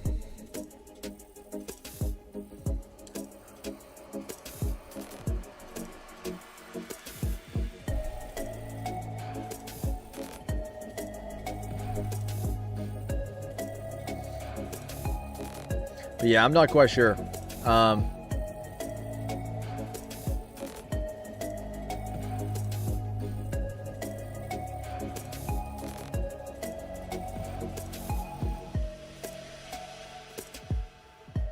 Brother BKL Sport Entertainment Show. Shout out to everyone in the chat, including Chase Wrestling. Keep up a good work on the channel. Appreciate it. And shout out from South Bronx. Brother BKL. Hey, I appreciate that. And thank you for checking out the stream. And who do you think, or what do you think, is in the box? That seems to be the great mystery right now. So we're trying to unpack that. So who do you think? But I appreciate that. Thank you. Andiamo Italia. Here we go. The first ever premium live event to be held in Italy. It's going to be Clash in Italy. It's in Turin on Sunday, May 31st. So it's a landmark event. It's part of the WWE European Summer Tour. Superstars going across Italy, Spain, France, Portugal, the UK, and you can register to be the first to receive pre-sale information for all the events on the upcoming European Tour at WWE.com/WWE Live Europe. That is going to be awesome in Torino on May 31st. Clash in Italy, Sunday, May 31st. I'm so happy we are Okay. going back to Italy. What a crowd there were last time. Let's beat it this time. Tippy time. 8 days, Tiffany Stratton is going to be in the Elimination Chamber. Recent former champ determined to get back to WrestleMania and a championship match. Pledge your allegiance to Chelsea Green. Yes. Here we go, Joe. Pledge. Make the pledge. Hope Chelsea recovers very soon. Somehow I feel like she's still going to be just as active as ever, injured foot or not. You all want to cry, but we have to be professional at the desk. This is a tragedy before So our entertaining. eyes. Oh, that totally didn't make it. Who's that? Chelsea Green from Johnston, Scotland, Alba Fire. She's distributing her own newspapers with headlines of this injury. Yeah, and people are lapping up the headlines. Those are collectors. So, Brother BKL, A couple of weeks ago, Stratton Green Sport Entertainment Show, thinks that inside the mystery box is going to be The Rock, Dean Ambrose, or a surprise entrant for the match like Jericho. Hey, that's kind of what I'm thinking too in terms of especially Chris Jericho, maybe The Rock, because Triple H, seems like that Triple H hinted that it was going to be something kind of along those lines in some way. And then we saw Pierce talking to somebody on the phone, and Paul Heyman kind of dropped a hint about that as well. So definitely interesting. Very excited for the Chamber.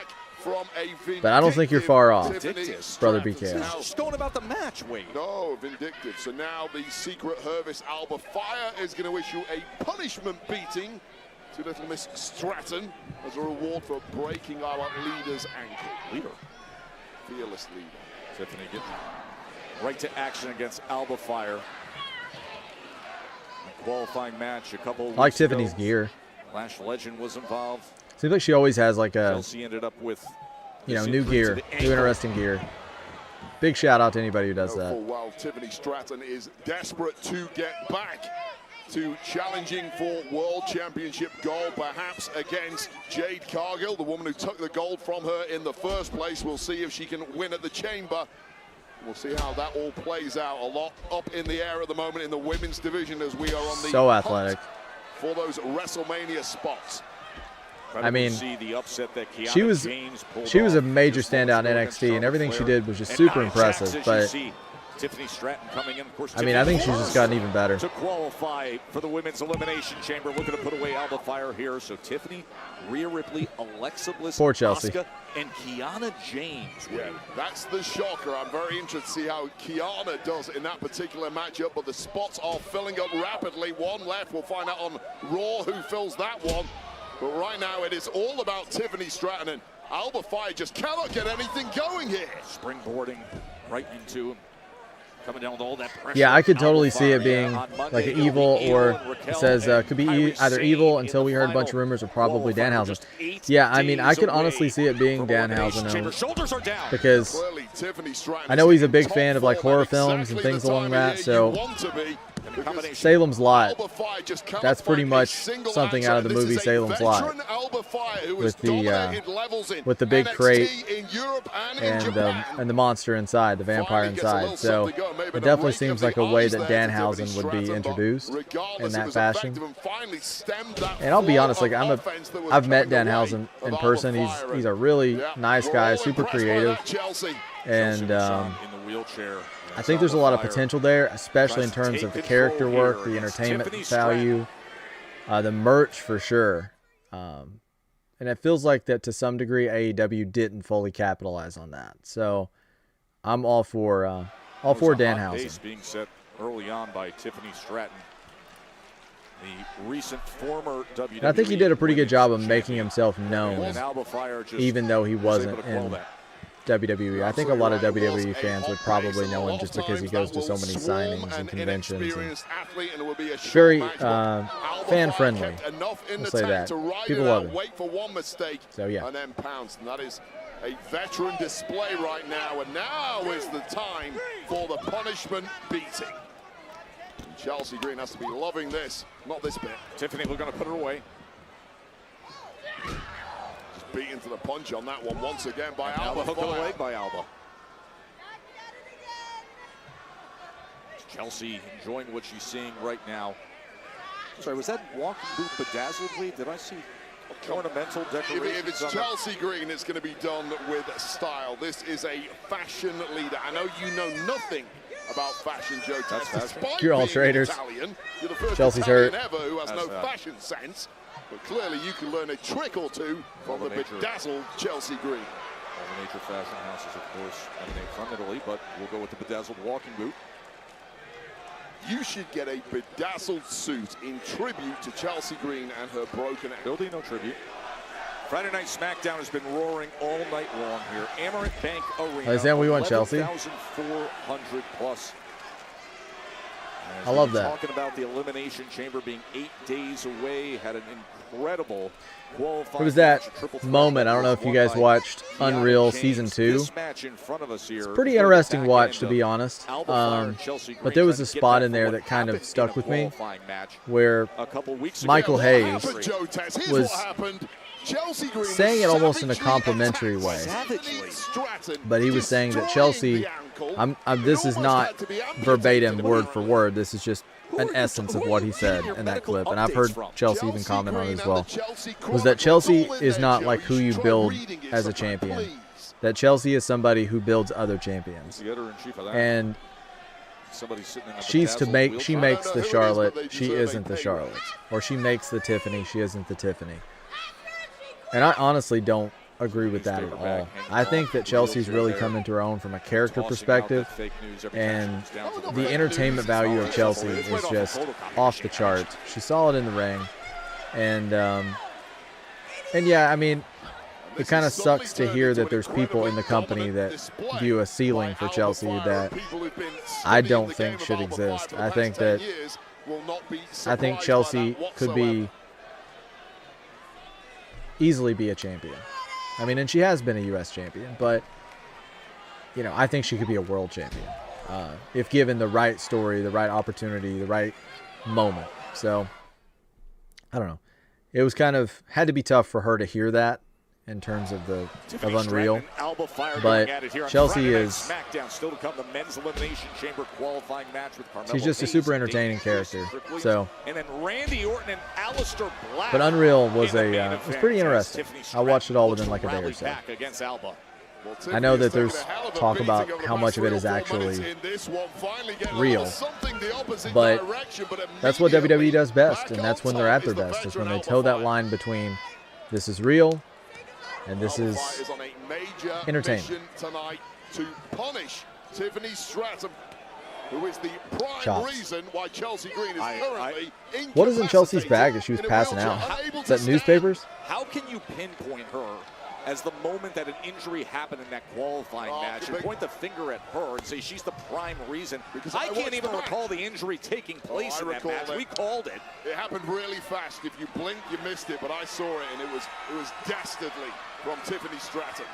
Chelsea Green looks on and now I mean, she held on for sees that Alba too. Fire in a world of hurt against all the talent of Tiffany Stratton. Very cool. To put her away right here. Again, absolutely ragdolled in there, almost a brainbuster-like move from the second rope.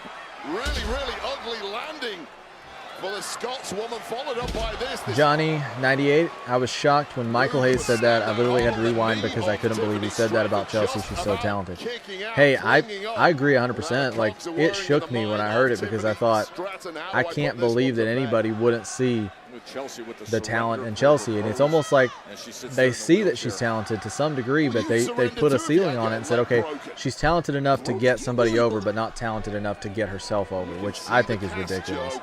Because, I mean, we've moved past that, I think, of like the typical, the typical popular person.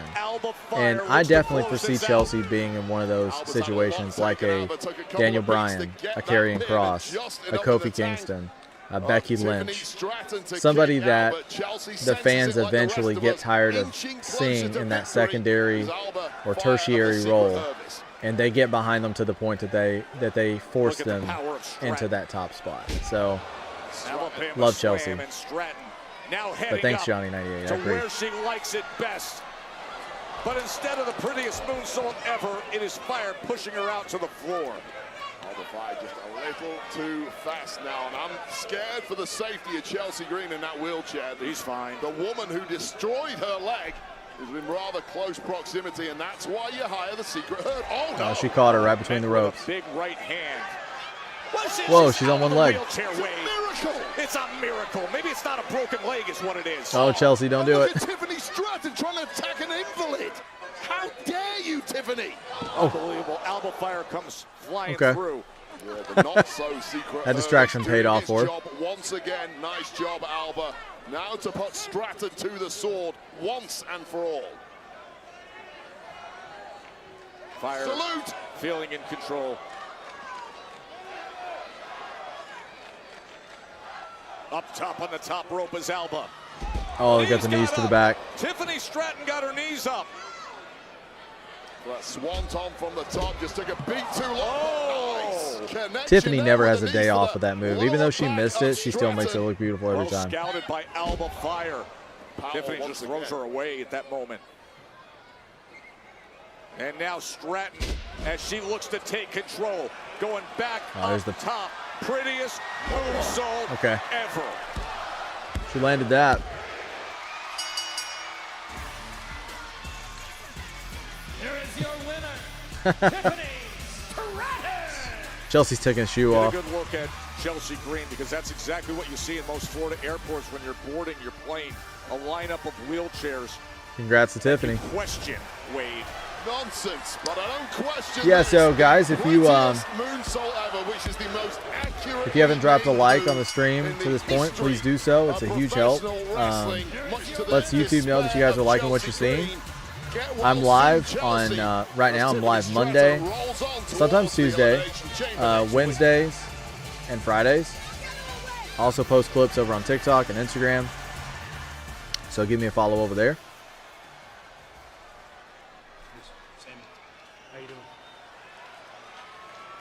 Good, man. Hey, listen, I know some bad luck at the Royal Rumble last week, hell of a match, but that could have gone anyway. You have nothing to be ashamed of. Yeah, I know I have nothing to be ashamed of. If anybody should be ashamed of themselves here, it's you. I should be ashamed of myself? Yeah, Cody, yeah. Drew McIntyre gets involved in our match. I see you getting beat down. I help you. Oh, I man. try to help you. I do right by Sammy you. is I try to spiraling. do the right thing, and how do you repay me? You stick me with a crossroads, and you punch your ticket to Elimination Chamber. What do you You expect put a him to knife do? in my back, Cody. Sammy, that's your perspective what happened. That was chaos. The match wasn't over, the bell hadn't rung, the whistle hadn't blown. Yeah, you fell back into a crossroads. It's an opportunity I took advantage of. And those opportunities, they don't just plop in your lap, Sammy. Those are the opportunities that when they've come to you, you haven't taken advantage of them, and that's why you haven't become WWE champion. Oh. That cut deep. There it is. That's real easy for you to say when you're the golden boy, right? QB1, everything always comes up. Aces for Cody Rhodes. You got to finish your story, Cody. You were chosen. Nobody chose me. I've been trying to finish my story for 10 damn years. You understand? No, you don't. Of course you don't understand, because you don't know what it's like to constantly go out there and try to do the right thing every single time and have it blow I up don't in know your what it's face. like to do the right thing and have it blow up in your face. Where were you in Germany when I did exactly that? 3 stages of hell. Jacob Fatu showed up. I tried to do the right thing, and it cost me everything. So don't lecture me about struggle, Sammy. I could walk you in the locker room right now, and every one of those guys, I bet you could beat. It's not me. It's not the system. Yeah, it's the you. only thing in your way is you. Oh, that's impactful, because I think there's a lot of truth there, and he knows it, obviously.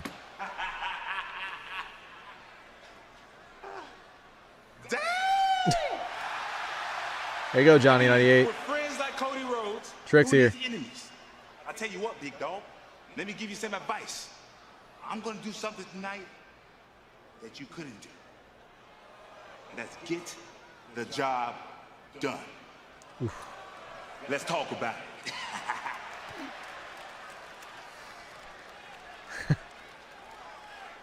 Cody! Cody! Hey! Cody!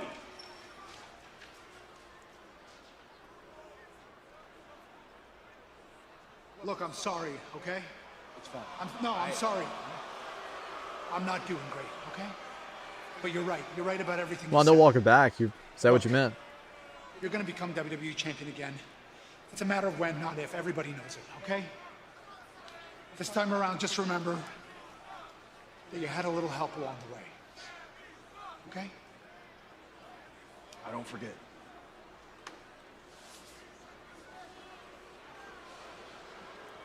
He's conflicted. But you see what I was saying earlier about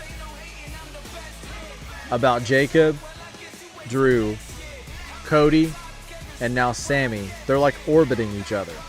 It just feels like that Sammy is going to be inside of that triple threat. It just feels like that they're putting him in there. So, I don't know.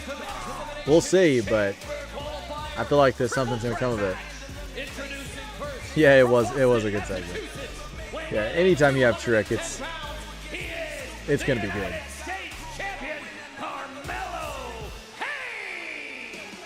The loaded elimination chamber needs another man. Mello against his former close friend. Do you think Sammy is going to finish his story, that he's finally going to achieve what he's trying to achieve by winning the world championship, or do you think Sammy is going to spiral until he ends up a heel again?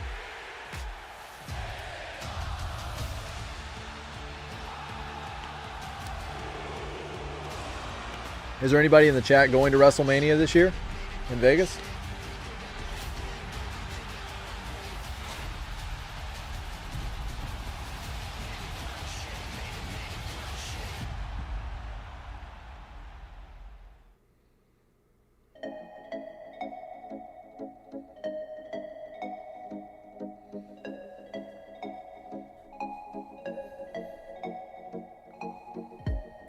I heard that there was some changes made. I heard some things. Seems like tickets maybe weren't moving quite as quickly as what they'd hoped. I mean, it's still a ways out, and the card hasn't really even close to being finalized. But I think ticket prices are a factor. I think the other factor is that this is the second year in a row they're returning to Vegas. And, you know, I mean, it's like sort of like whenever you go and you're like, hey, I want to go, let's say you have a family and you're like, hey, I want to go on vacation to Vegas for WrestleMania. At this point, that's a large chunk of change to make that happen. How are you going to convince the family, unless they're very much into wrestling as well, to make the same vacation 2 years in a row?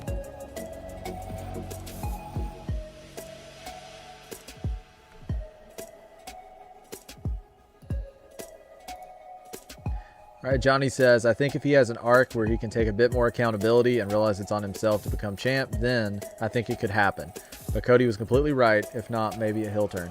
Yeah, so I think that's the problem with Sammy, is he's kind of got to the point where he's like Drew. If you remember when Drew was just constantly coming up short, it was almost like it was the ref, it was Punk, it was Priest, it was always somebody but him, which in some cases maybe, but at the end of the day, you know, it was him. And I feel like Sammy has reached a point with, ever since the loss to Gunther with his family in the front row, it seems like Sammy has slowly, he's become a little delusional.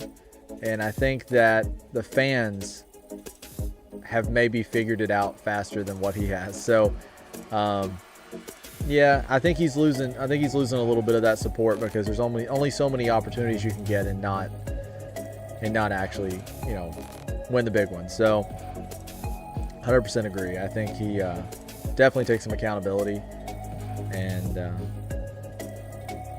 we'll see. Sammy's he's a good character. I mean, I think he's infinitely better as a babyface than as a heel.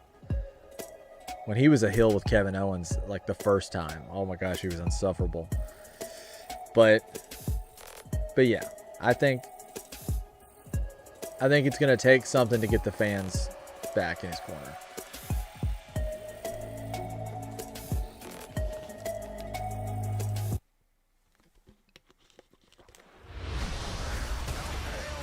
Did you know the Phenomenal One AJ Styles debuted in the 2016 Royal Rumble? I did know that. Over the next decade, he captured 8 championships and held titles for more than 1,000 days. I will say this.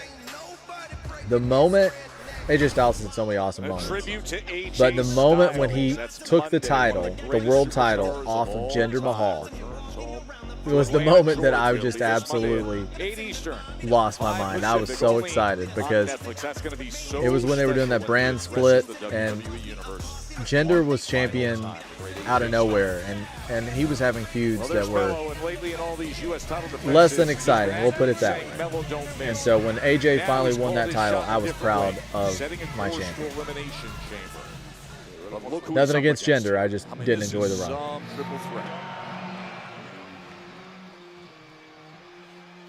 Priest has such a cool entrance. I wonder if Adam, I think Adam from Tool, did Penta and Phoenix's song.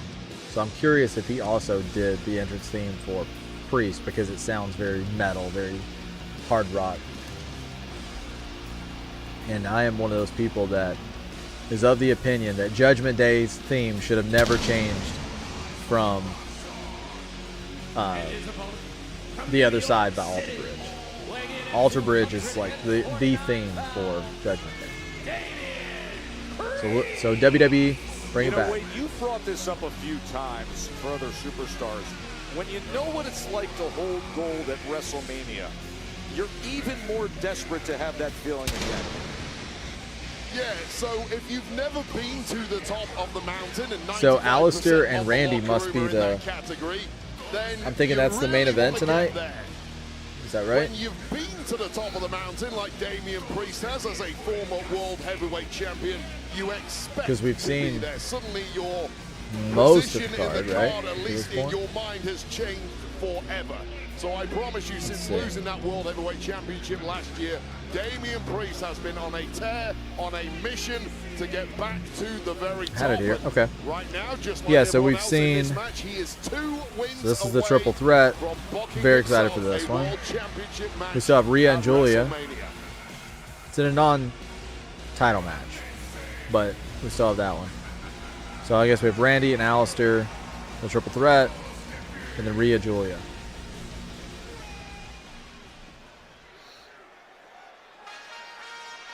All right, here we go. Whoop that trick.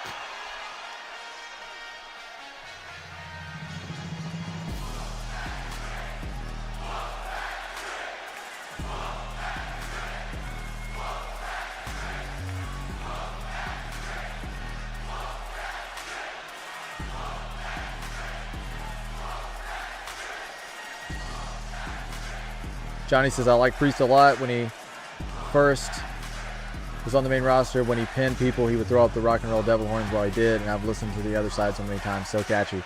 Yeah, Alter Bridge was the theme for Judgment Day. So effective. And it just immediately established them. When you heard that song, you knew they were the real deal, and it established them as that. And I agree, I like Priest a lot. I think he's got a lot of... Well, few superstars he has like a vibe that's missing in WWE outside of him. He kind of has like that Undertaker stature in some ways, where I feel like that even after, I don't know what he is like backstage or anything, but he just seems like one of those guys that could be a locker room leader for many years to come. Just simply say, I'm going to get the job done. He's tall, he's dark, he's handsome, and he's got a little pizzazz. Yeah, Trick's like intro is just amazing. Like, it's no other word to describe it. I mean, one of the best, absolute best, like top entrance themes out there right now, and it requires fan interaction, which is, those are always the together best. as a Trick and Mello gang, ultimately a big falling out. As every man for himself after Trick tried to negotiate some sort of partnership with Mello here. Mello was having none of it. Yeah, Damian Priest wasn't wasting time getting to work in an Elimination Chamber qualifying match, but you detailed that they were best friends in NXT, and then the relationship fractured due to jealousy. As Priest looks to take control. Yeah, Johnny, totally. Like he kind of has that Undertaker vibe, and he also kind of has like the Crow, like that Brandon Lee from the Crow kind of vibe, where you know he just has that heavy metal, almost like a gothic vibe, but definitely one of those guys that just could have been like a star in any era. Like you could put him in the 80s, you could put him in the 90s. Like you mentioned what happened back in January between these two. Just one of those guys that sort of transcends that time period he's in. So it was a no contest when Trick Williams and Damian Priest ended up together in the ring back then. I'll tell you right now, the onus really is on Mello and Trick to beat the veteran. Oh wow. Damian Priest here, former world heavyweight champ. He's been in the Elimination Chamber before. It's a big prove-it moment for a couple of guys in Trick. Mello is outsized in this match, so he's definitely going to have to use the speed factor because he's given up a ton of size between these two guys. I mean, Priest has an edge to him tonight. Priest is one big dude, and Trick is also one big dude, so he's really going to have to factor in that speed. Against you a can couple do. of relative newcomers, and I appreciate that Mello is a United States champ. Oh, that was He went smooth. from choke slam to onto his heels. It's crazy athleticism for a 6'5", 250-pound Trick Williams. It didn't quite work. Well, speaking of athleticism, Carmelo Hayes rolls off the back, springboards, and takes out Trick Williams. All right, we're rooting for Trick. We want Trick to pull it off for Johnny. Oh, that turtle-whirl spinning face buster of Carmelo Hayes. But Damian Priest, could he do it right here? And left shoulder up from Mello. Yeah, he's seems a little winded there. Joe Tessitore and Wade Barrett with you here on Friday Night Smackdown, the road to WrestleMania. Now the road is closing in on Chicago. 8 days from now, it'll be elimination. There will be an Elimination Chamber prediction video up on the channel this week, so Make sure you push those notifications, turn those guys on, and that way you won't miss anything. He's been on one hell of a streak here since debuting on SmackDown. Another big victory last week against Ray Phoenix. But this would and I'm excited to hear what your guys' predictions are as well. So far to get himself into that Elimination Chamber match and an opportunity of booking his ticket for WrestleMania and a World Championship match. But Melo has other ideas. So Carmelo Hayes, who is laser focused not only on keeping his United States Championship, but also there's the Lemon Peppa Steppa sign again. Winning the chamber and then going on and winning World Championship gold at WrestleMania, becoming a champ. Oh, looking for the quick one right here. And right back quick to roll-ups. Trick. Trying to win it quick. These two know each other so well. At one point, Carmelo Hayes was kind of the in-ring mentor to Trick Williams. Trick Williams at the time a few years ago, brand new to the industry. Double knockdown with trading right hands. See Melo checking his teeth. Mere images of each other on the offensive assault. And when you've dropped each other, the last thing you want is the massive Damian Priest prowling around the ring, picking out who he's going to take down. Yeah, Melo's trying to get out, and he's like, no, I'm going to hold on. Just drops his head on that hard edge of the apron. We saw Melo trying to negotiate his way off the shoulder of Priest, and Priest just had too much power and said, no, not today. Is anybody picking up the new, is it 26? Big right hand WWE 2K26? One of the best strikers in the game. Yeah, no doubt about and if so, which edition are you guys going to pick up? I'm probably going to pre-order in the next day or so. And he knows exactly how to maximize his range. I usually get every get it every year. Trick Williams turning things absolutely love GM mode. It's that nimble-sided Trick Williams we've seen time and time again. Unfeasible movement for a heavyweight, but movement is the Carmelo Hayes story. Might be the best move that I have ever seen in this industry. He's right up there with the best in history.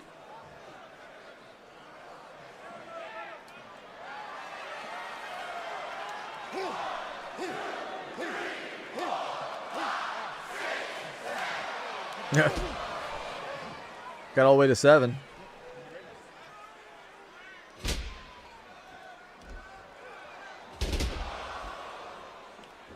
Jumping DDT. And now Williams looking to rid the ring of Carmelo Hayes.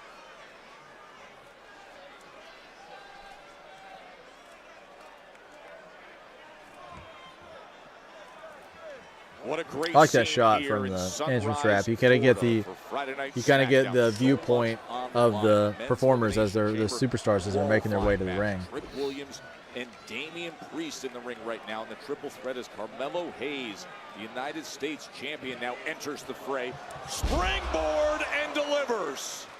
Just pinpoint perfection once again from Carmelo Hayes, and sadly for Melo, both opponents rolling out of the ring. Can't win it on the outside in this. Oh! Melo not slowing down, picking up the pace just when it counts. Man, that running shotgun drop kick as Trick Williams was draped across the timekeeper barrier, and now Melo wants every bit of it. Oh, wow. Right on top of Priest with the splash. Damian Priest looking groggy as hell, and pouncing at the right moment was Carmelo Hayes, almost getting the job done with that frog splash. Take another look at this. You can see Damian Priest was trying his best to get out of danger, just didn't have enough left in the tank. We're getting out of trouble, at least for now. You can see how affected Damian Priest is as Carmelo Hayes is tracking him on the outside. It's also frustrating for a superstar when they have the upper hand. Oh, man! Interception, Trick Williams.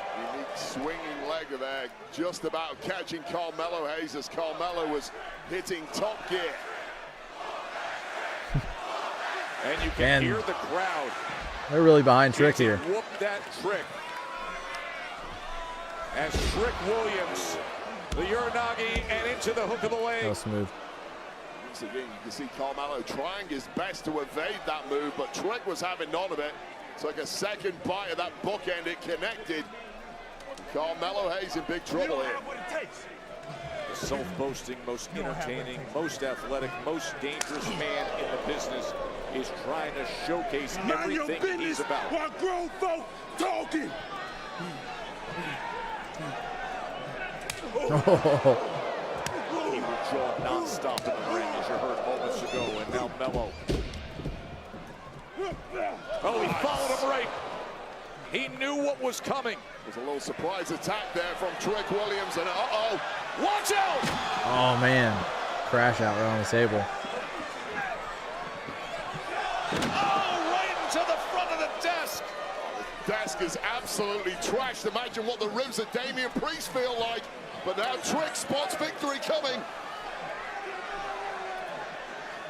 Trick Williams got him lined up, but instead, Carmelo out the back door. Oh, man, oh, man. Trick Williams. Oh, man, that could have been it. Well, that connected flush with full momentum, and Trick Williams cannot quite believe that that did not get the victory. He brings that trick kick. Very few survive it, but somehow the U.S. champion did. Yeah, these guys just have a ton of chemistry. And with Damian Priest down and Trick and Mello, if anybody watched NXT, you know just how much history is between Trick and Mello. And that is exactly I what mean, Trick Williams intends they were to basically inseparable in NXT. And Damian back on his feet. Yeah, that's back into the mix. World tons of history there. level endurance right there, shrugging off the pain of that desk landing. Oh, he's going to the Razor's Edge. Razor's Edge to advance to Elimination Chamber. And that right shoulder somehow is able to get up. But don't take your eyes off. No! Oh. Nothing but net. Oh, if Trick hadn't been there, that would have been it. Makes the save to keep That would have been it. So every man has brought his best, and every man is laid out in the ring. What a scene here on SmackDown. All three of these in incredibly bad shape this deep into the matchup, but that's all you need for motivation. Crack an eye open, see that WrestleMania sign, and realize you are 2 victories away. Tonight is 1, the next one being Elimination Chamber, and you are going to the dance. It is in 8 days in Chicago. Randy Orton's in, LA Knight, Cody Rhodes, Javon Evans is in, and now who will get the next ticket? I don't know how wise of Carmelo Hayes it was to be trading with the bigger, stronger Trick Williams, but somehow Carmelo Hayes is hanging in there with him.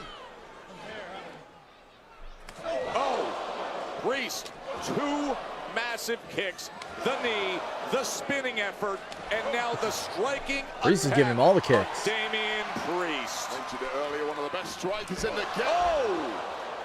Double attack in Trick and response, Mello at some point will have to Priest have looking in a real bad way now. a tag Helping run. hand and delivers. Crossbody lateral press. It's not gonna be today. Hold on a second. That's mine. Looking to steal it. Mello rips his hand away from hooking the leg.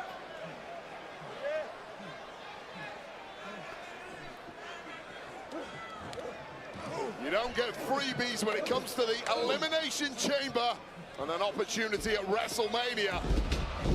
What a counter by Carmelo Hayes that delivers the that was kick, and now smooth. he's looking to advance right here, right now. Carmelo Hayes just looking a step ahead this deep in the match, but watch out! Look at this! Shoulders down by way of Williams. Back and forth they go. First 48. Carmelo Hayes is in prime position to do it. Well, Hayes looking to go up top. That is a long way across the ring, but if anyone can make it, Carmelo Hayes certainly can. Never doubt him. He comes. Oh! Reese! Wow. With a massive Talk about right swatting him out of hand. the sky. And now a razor's edge. Oh! The trick shot. Oh, wow, right to the face. Delivered. And could that be it? Wow. He whooped that Trick. He did it. Just when Damian Priest thought Very he cool. had it all lined up. That He just big, pinned powerful, a former running, world champion. Jumping, pump knee, from Trick Williams. Let's talk about it. Ooh, yeah, Trick Willie just booked his ticket for the Elimination Chamber, and this was Mello going in for the big one. But out the corner of his eye, what does he see? A big swing from Damian Priest, and Priest going for that razor's edge, caught with one trick shot, caught with two trick shots, and Trick Willie did exactly what he said. Yeah, and he won decisively. I feel like that was a major win for him. Pinning Damian Priest, former world champion. Now he's in there with Orton, Knight, Cody, Javon. I mean, one more person still to go. Yeah, that tells me that they definitely have some big plans for Trick. Americano. But put Trick Williams in the mix. Hey, come on. Yeah, so true. Hey, would you guys shut up for a second? I'm trying to hear what you're saying. It smells good idea. Just start being. Come on. Excuse us. What's in the box? Tell you what I told everyone. I don't know what's in the. Wow. What's wrong with Johnny? Yeah. Fix this. What, the crate one? No, look, it's not my problem. I'm a GM. You need a psychiatrist. This is your fault. What do you mean? It is my fault. We'd have Axiom's mask still if you'd let me be at ringside. So yes, this is Axiom's your... mask. But No, one thing, just no, it was- hold that thought. Jordan, do you need something? Yes, do you have a minute? Yeah, absolutely. You're new here? Important business happening, okay? I don't think you want that fight, Candace. What? You're gonna have a problem bigger than your shell of a husband if you talk to me like that again. You do not talk about my husband You're like that. a How weird dare you? husband. You Why don't are you know. even Why are you even here? I don't Okay, understand ladies. this. I'm trying- Seems like the two of you have some frustrations that you want to get out, so why don't we take them out on each other next week in a match? Does that sound great to you? Does that sound great? Get Is that what down he from said? there. We're going home. He's not feeling too great. How many crate puns is he going to fit into this segment? Sad Johnny's not moving. Hey, remember when still to come? What a main event. Oh man, Aleister Black tried to get into the head of Randy Orton a little earlier. We'll see if he was successful. Aleister and Randy could be interesting. Later on tonight in SmackDown's main event. The only thing is, it kind of feels like that since Cross and Scarlett left, I can kind of see why they felt like that they didn't need them in that role, because they've kind of put Aleister and Zelina in that role. They're pretty much running parallel with what they were going to do with them. So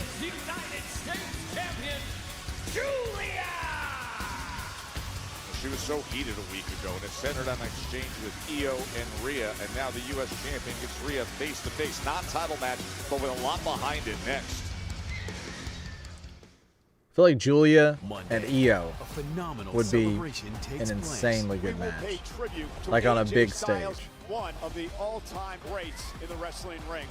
As the last spots in Elimination Chamber are claimed. Who gets to Chicago for Elimination Chamber? Oh my God! He's back! Brock. The Beast Incarnate, Brock! Brock's back. Raw, Monday, 8 Eastern, Oh, 5 Pacific. is he only back on Monday? Netflix. Okay. So Allow me to reintroduce myself. My name is So yeah, I mean, not sure how that's going to fit in, but you know, at least it'll keep things interesting, I guess.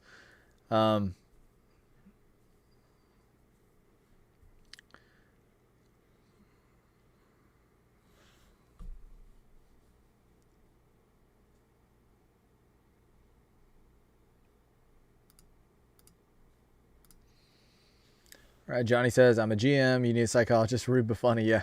And as far as the box, I have no clue. LOL. I heard something happened with Jericho's AEW contract, like it was frozen or something, but I'm not sure.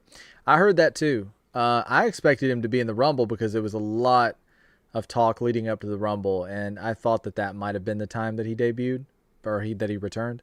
But then when that didn't happen, it kind of seemed like the talk kind of died down and went from being very loud to being very quiet. So I'm not sure where things sit with Jericho. Someone mentioned earlier Danhausen. That's another one I've heard, which I could totally see. But again, like, it's one of those things where it's like, I wonder if the box is going to have something. It'll have something in it that signifies the person in some way, I think. So I'm curious to what that'll be. Maybe they'll keep the reveals going, but I think it's got people talking, which is awesome. I mean, I love having a mystery, so maybe we'll get more hints to that as time goes on. And I am right there with you. I am not a Brock guy also. Yeah. Not a big fan. I mean,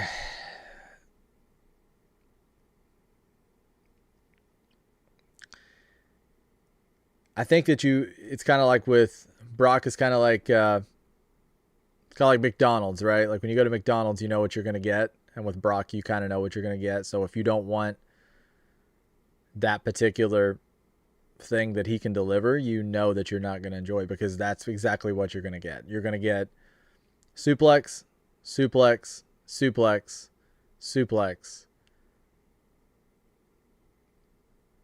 F5. Maybe a second F5.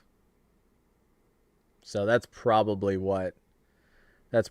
the thing. And so I think there's a lot more people. WWE may feel like they need guys like Brock to come around, but I'll be honest, I think Trick, I think Oba, I think, I mean, those guys are getting, look at the reactions, and look at Tiffany, the reaction she gets. Like all these, Johnny,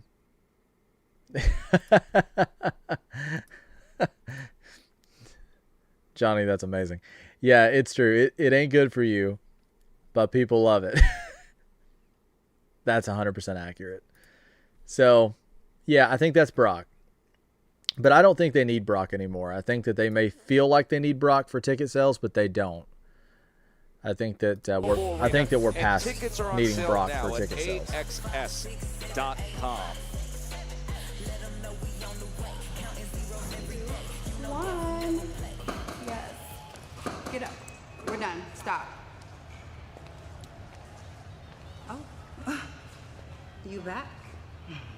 You want some of this? I'm actually in line behind two others. Two others. Who's In line? Did you forget? You done injured me, making me sit at home for months, and you thought I was just gonna disappear? You ain't stupid. Oh yeah, no, fuck.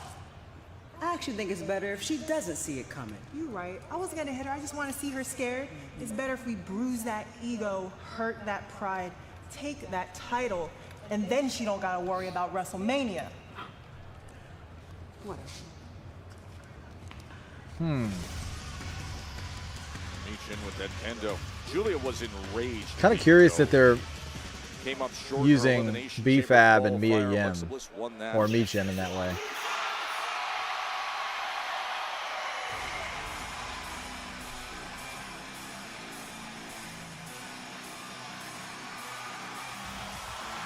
Rhea.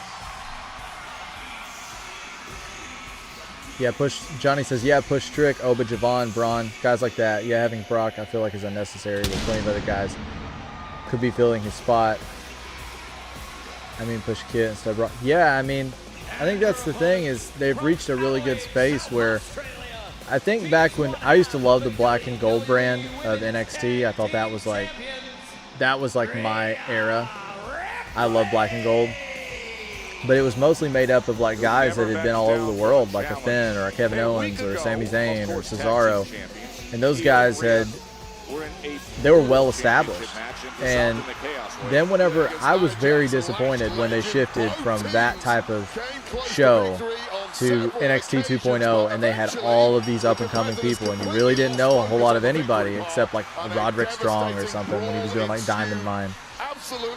So it was like, it took a while, but look at the stars, like look at the people that they've brought up since then, like a Tiffany, Lyra, who's I know that has been in some pretty big matches recently, Oba, Trick, Mello, like he said, Javon, Braun, who's been with Paul Heyman. So like, so much fun. There it is next week in I mean, there's Louisville, definitely Kentucky, the WWE there's definitely a healthy roster, Championship match. Rhea and Ripley, Io Sky and they're very young, and that's the thing too. Is like these guys are, I mean, they're like 20. You know, ladies too, like they're like 20 years old. You know, a lot of them are like 20, like Roxanne Perez. That's another one I forgot. You know, Liv is sort of in the past. You know, after she returned, I think it was SummerSlam? I'm not 100% sure on that. But when she returned, that's when we saw the revenge era Liv, and that's when she really became like a bona fide star like she is today. You know, love her or hate her, I don't know, a lot of people say she's annoying, but that's totally what she's trying to do. So yeah, I mean, she's succeeding in what she's trying to do. So I think give the balls to those guys and let them run with them. We saw a few moments ago, Julia and Kiana James talked a little smack to our tag champs Io and Rhea Ripley. Clearly very unhappy with each other. Now, you also mentioned not so long ago, Joe, that Julia lost her opportunity to qualify for the Elimination Chamber. Of course, Julia and Kiana James. That's an interesting match, Julia and Rhea. Against the tag champs a couple of weeks ago. So Julia. Oh wow, she like smacked her right in the face. Right from the off has been a very, very aggressive version of Julia, who is not backing down to the intimidating Rhea Ripley. No, she's not at all. As Rhea with that strength and power, but Julia's got her locked up here. As we transition into that Grovit-type move there, trying to choke out Rhea Ripley, but Ripley simply too strong. Too much left in the tank. Very is Kiana still with Jewelry? Rhea Ripley this early in a matchup. And you mentioned what happened on February 6th when Rhea and Io scored the pinfall on Julia in that tag team championship match. And then a week ago when Rhea was commenting that, oh, you must be mad about how Elimination Chamber qualifying went. Well, once again, yeah, the black and gold. Johnny says, yeah, the black and gold was amazing. As a kid during that time, I felt like that was the cool underground brand, but the last group of calls like taking over was great. Yeah, true. I mean, I grew up watching wrestling in the 90s. So like I'm a 90s kid, so I grew up watching the Attitude Era and absolutely loved it. Like wrestling was my #1 thing growing up. Like I absolutely loved it. And then when I became like, I don't know, I was probably like 14 maybe, I kind of lost interest when it moved into the Ruthless Aggression era, and I took about 10 years off of wrestling. I really didn't watch it at all. I didn't know anything about it. Just in passing, like I didn't think I would ever come back to watching wrestling. And then sometime around 2014, 2015, I came back a bigger fan even than I was when I was a kid, and I just like watched everything. And the black and gold for that time was really the big thing for me. Seeing like Finn Balor as the Demon, that sort of brought me back, because I said as a kid I was a big Undertaker fan, big Sting fan, like the face paint. I like those larger than life performers, those larger than life wrestlers. So I felt like that there was definitely some awesome characters in that black and gold era. So yeah, I totally agree. It was definitely an interesting time and a very cool time. And I wouldn't mind going back and revisiting some of those shows, honestly, because I'm super nostalgic for them, even though they've not really been that long. But I'm also one of those people that, even though I really love the past, and I love to study the past and go back and watch old PLEs, pay-per-views, or even just like weekly shows, I'm also really excited for the future. And I'm a super positive, I'm somebody who watches wrestling, and I try to be super positive about it. And I'm not saying that like I don't get critical of the things that they do or say, but it's like sometimes people really try to hate because they come and they watch a different era. They really try to hate on the current era because they just don't want it to change. And wrestling is so much bigger than just one person or one era. All of them have their own unique factors and flavors and things. So, but I think it's really cool that you were a kid during that time. So that's really cool. You definitely, that was your Attitude Era. So that's awesome.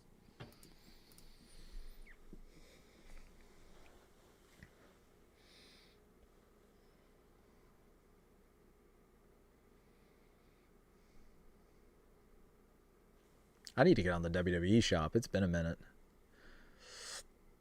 I feel like I say that like every week, but I really need it. I really need to do it. I need to pick up some new wrestling gear. I like that. I like that CM Punk shirt there with the lightning bolt. That's kind of cool.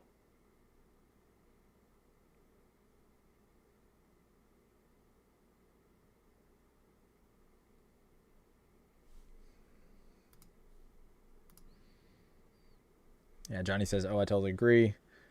I feel like there's so much negativity with wrestling. Wrestling has gotten me through a lot of tough times, and I'm just grateful it exists." Yeah, I mean, it's definitely one of those things that I can go like a few days without watching wrestling, and it's like I can feel it.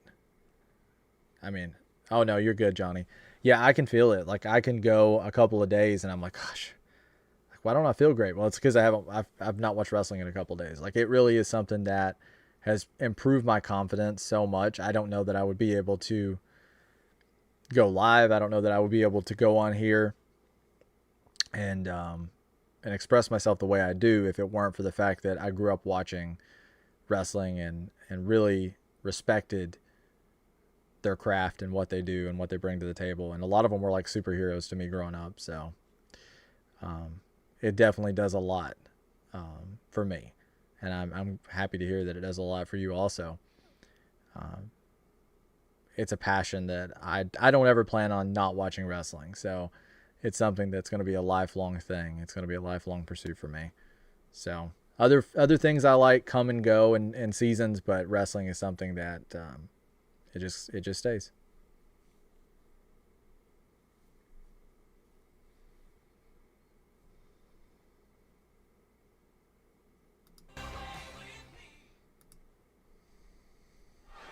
Julia, the United States champion, is in control here in this non-title match against Rhea Ripley. It's all the emotion of Julia's just playing dirty. That is boiled up in Julia, and we have seen plenty of spirit and fight in her. She came up short in the Elimination Chamber qualifying, lost in a tag team championship. Wow, that was almost like a receipt.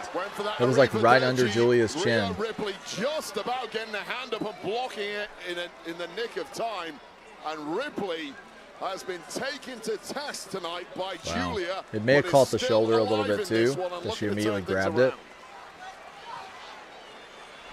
Center of the ring, Julia and Rhea Ripley, 8 days away from Elimination Chamber. Rhea Ripley will be in it on the women's side. Julia's tag team partner, Kiana James, that's one of the big stories of the night. She pulled the upset to punch her ticket to Elimination Chamber. And now Mommy. Here comes Rhea. For the first time in this match, Ripley looking to build some. I love how she goes for the attack, but she keeps the momentum of the attack because she holds onto the arm while she continues to hit. Like she doesn't hit you and then wait for you to fall and then pick you back up and then hit you again. She like hits you and then holds the wrist and holds onto that wrist control while she still attacks you further. Like that's not something you see a lot of wrestlers do, male or female. So that's something that's pretty unique to Rhea. Julia tonight. It's like a woman possessed in that ring. She's looking to lock her up in that underhook butterfly position. But Rhea fighting back from that second rope and turn things around, and now she has. Well, that's not good for Julia. In a spot, completely unprotected. Oh. And Ripley with such ease and returns the favor. I can't imagine. I can't imagine that. Right off the shoulder. Just pancaking you Rhea on the Ripley face. looks almost furious with herself for allowing Julia to dominate so much of this match.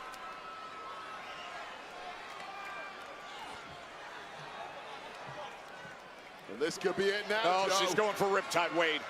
Rhea wants to end it right. Yeah, if she gets Riptide, that's it. You don't typically see a lot of kickouts from the Riptide. Knows how devastating that move is.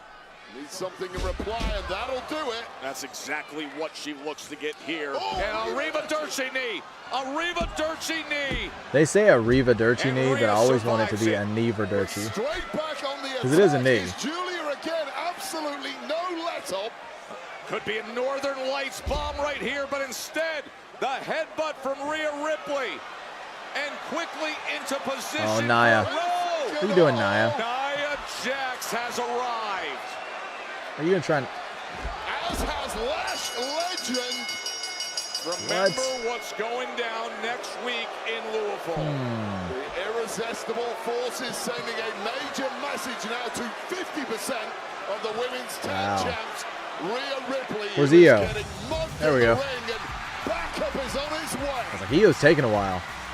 Here comes Io Sky, the other half I want to of bring the a weapon, tag team Io. champions. You're outnumbered here. Her way around Nia Jax. Wow, she got high. Puzzle here. The genius of the Sky. Shote uppercuts on Lash Legend. What a mismatch those two are. Oh, here comes Rhea. Rhea clears the ring of Lash Legend.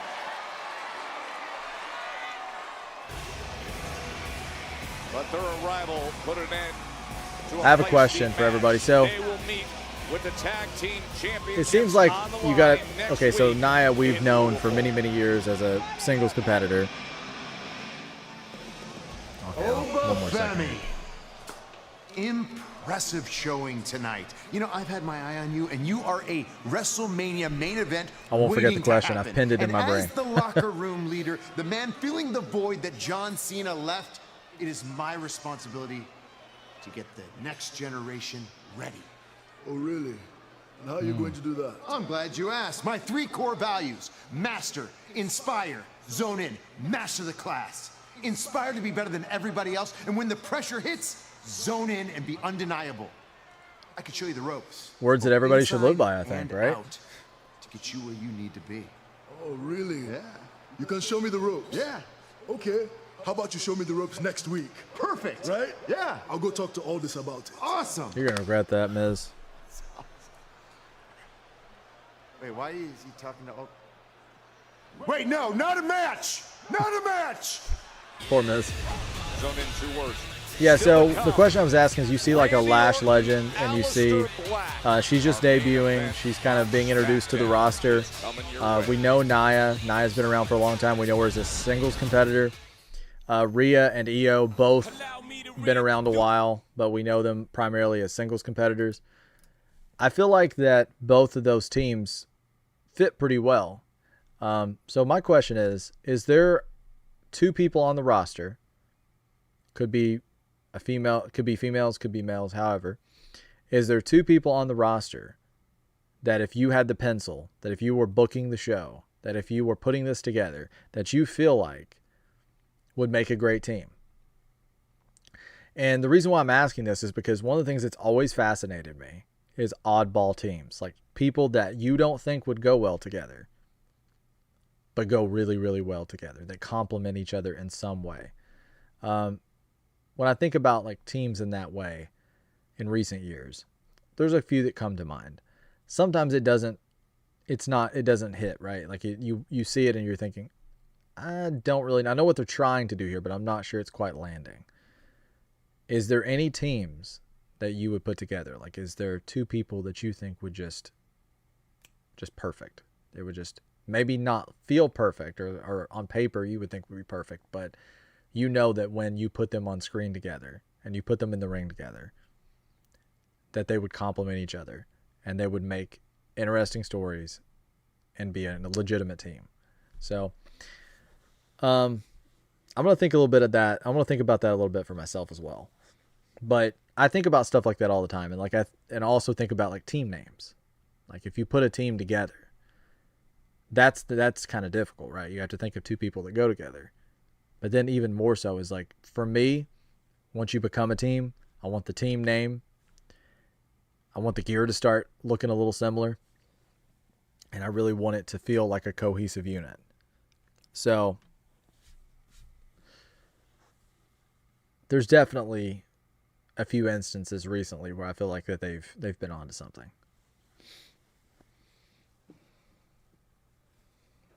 I'm seeing an ad for One Piece. Not sure if anybody plays One Piece, but I see the cards all the time. I've never watched the show. I need to check that out.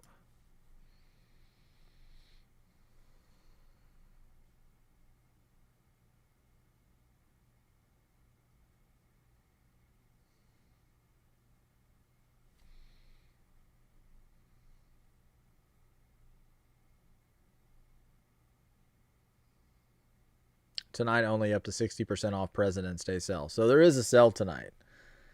So maybe it's a good time to for me to pick up a couple of things.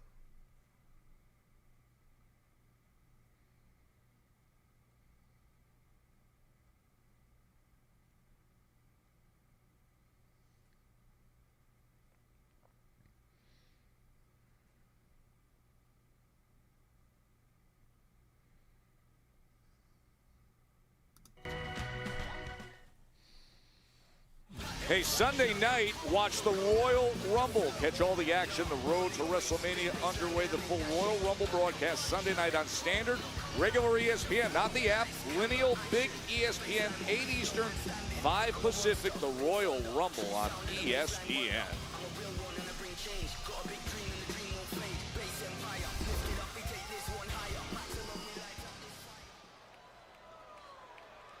Lexi, I know I lost. Take a minute, take it in. I know this is hard for you, but you're gonna be okay. Charlotte? Yes. It's okay to be upset. Lexi, I'm not upset. My best friend is in chamber. I am not. I am fine. You wanna know why I'm fine? Because I am famously evolved. Lexi, I'm wearing studs. Do you see any diamonds? Aww, Alexa, are you sure that you're gonna be okay in the Kiana's coming to rub it in. yourself? I mean, you two have become pretty codependent. Kiana, really rich coming from you. You said you wanted Julia to be a triple champion, and yet you're the only one in chamber. Interesting. Well, we don't worry about petty little issues like that. We understand that this is a working relationship. You guys might be best friends, okay? But we're the most powerful duo on this roster. Huh? No. Prove it.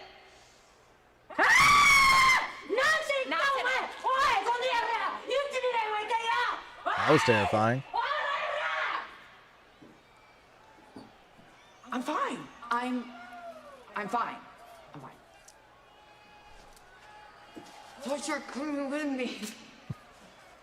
Boy, Charlotte was so close, had the figure 8 leg lock locked in. Shout out Against about Nia, when all of a oddball sudden teams. James came I up remember with when the Charlotte victory. returned after Next being week, away we're for back quite on some time, USA and most people Network actually for get a Friday hero's Night welcome SmackDown. after Gonna be being a gone little for a let's while. go through And what's people coming were to so things tired of Charlotte being at the top of the card and winning her matches, all of her matches, that she was booed heavily. And just a simple pairing of Charlotte with Alexa Bliss has not only made Charlotte more relatable than she's ever been, more likable than she's ever been, and more nuanced. And people actually enjoy them as a team. So I think it can work. Uncle Howdy and Solo Sikoa next Friday. Next week. Okay. I'm about to smash him next week. Let's get the car, let's get the hell out of here. Huh? Yeah. Hey, I'll catch up with y'all. Let me finish packing. Get y'all at the car. Tell him. I want you to know that I'm very, very proud of you. Congratulations on the big win tonight. You know what? You've been by my side since day one, and you never betrayed me. And I know you'll be U.S. champion one day. But for now, we need to focus on the Wyatts. We need to make sure that they never get this back. Because without this, they're nothing. Trust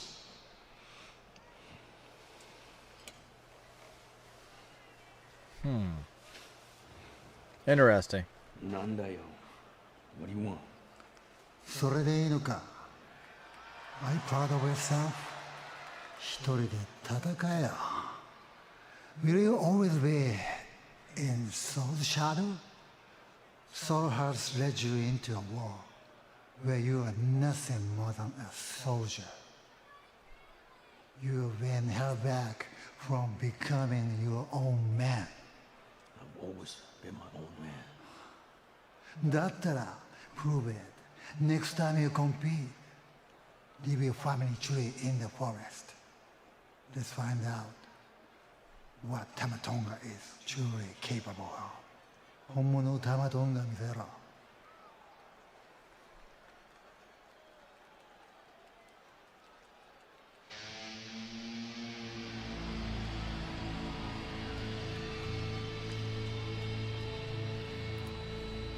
Speaking of black and gold,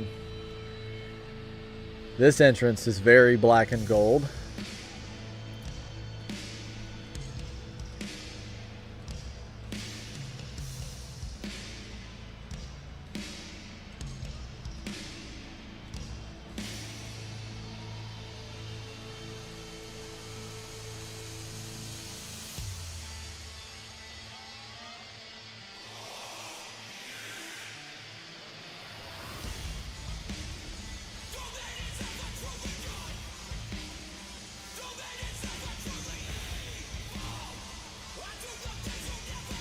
When the Elimination Chamber qualifiers began, it did so with Aleister Black nearly landing a spot there. But in the end, Randy Orton's RKO took it. Now he pointed a finger right at Orton tonight, and he's meeting up with him in the main event.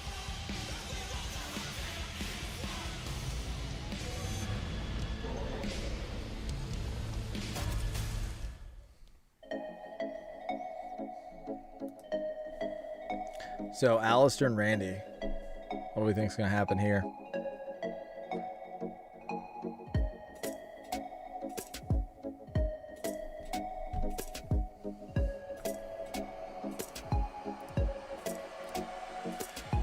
Yeah, me too, Johnny. Yeah, it's definitely reminds me of that time.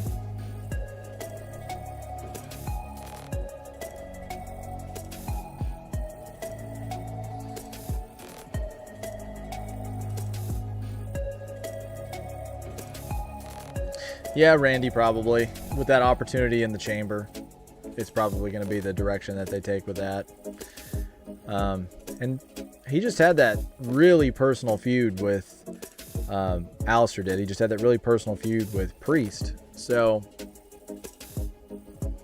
which ended in that ambulance match, which was kind of, I mean, I like gimmick matches, but I'm not sure. I'm not sure that was one of my favorites.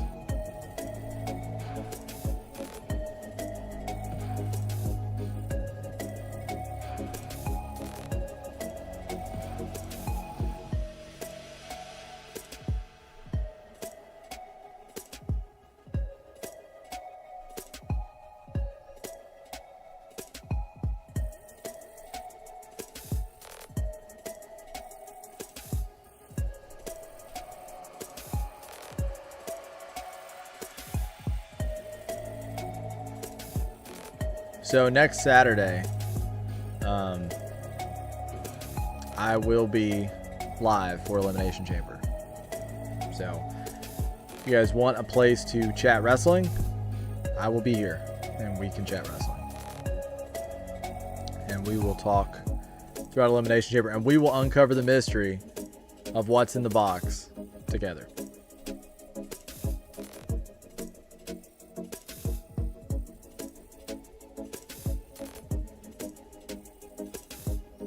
And I can't tell you how excited I am that WWE has, not that I don't like the European shows, because those European crowds are amazing. They are so enthusiastic during the shows, and it just makes the shows feel even bigger and hotter when the crowd is that into it. But I don't enjoy Raw coming on at 2 o'clock in the day, 3 o'clock in the day, or PLEs coming on at like 12 o'clock in the day.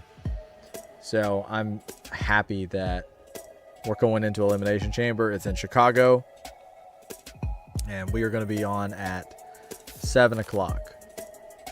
So I will be on at 7 o'clock Saturday, February the 28th.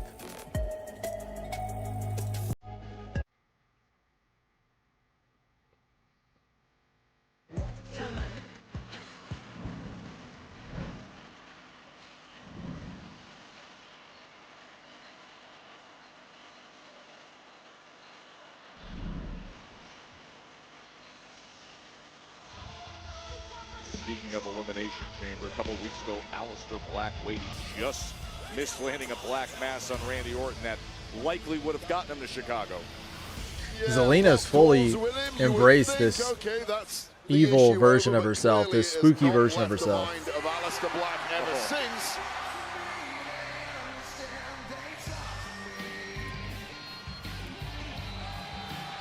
Johnny says, yeah, true, I like how loud they get. I think it's because here in America we get spoiled with how many shows there are here, so people don't get as hyped as the European crowds or even the crowds in Mexico. That's 100% it. I mean, we get so many shows, and then we're accustomed to, up until recently, we've had a ton of live events. Like, even I've been to a lot of televised stuff, but I've also been to just a lot of house shows, and we get used to that. And these other countries have been starving for wrestling for so long, and not just wrestling, like that type, like WWE, I should say, not necessarily wrestling, but WWE. And to not just get wrestling or WWE, but also get PLEs, big shows, live shows. Yeah, they're grateful, and they show it, and they make sure you hear it. You know, I know that like Brazil was a crazy one. Those European crowds are hot. Orton, generally the favorite for any match he's competing in. And to add to that, it's kind of funny too whenever you watch some Japanese crowds, because sometimes they can seem like they don't care, but it's just the way they watch wrestling. They consume it differently. They're like quiet and then they'll clap. And so it's like I'm watching it sometimes and I'm thinking, like I would originally think, oh, they don't seem to care, but no, they care a lot. It's like that's how they watch it, which is like culturally different than how my brain is wired. Like I like to hear the noise, and I know the performers like to hear the noise too. So, but yeah, it's funny how different cultures react to wrestling. Last week and indeed again this week, and despite those words being cloaked in his typical ambiguity, the words were clearly dripping with threat. Iconic pose.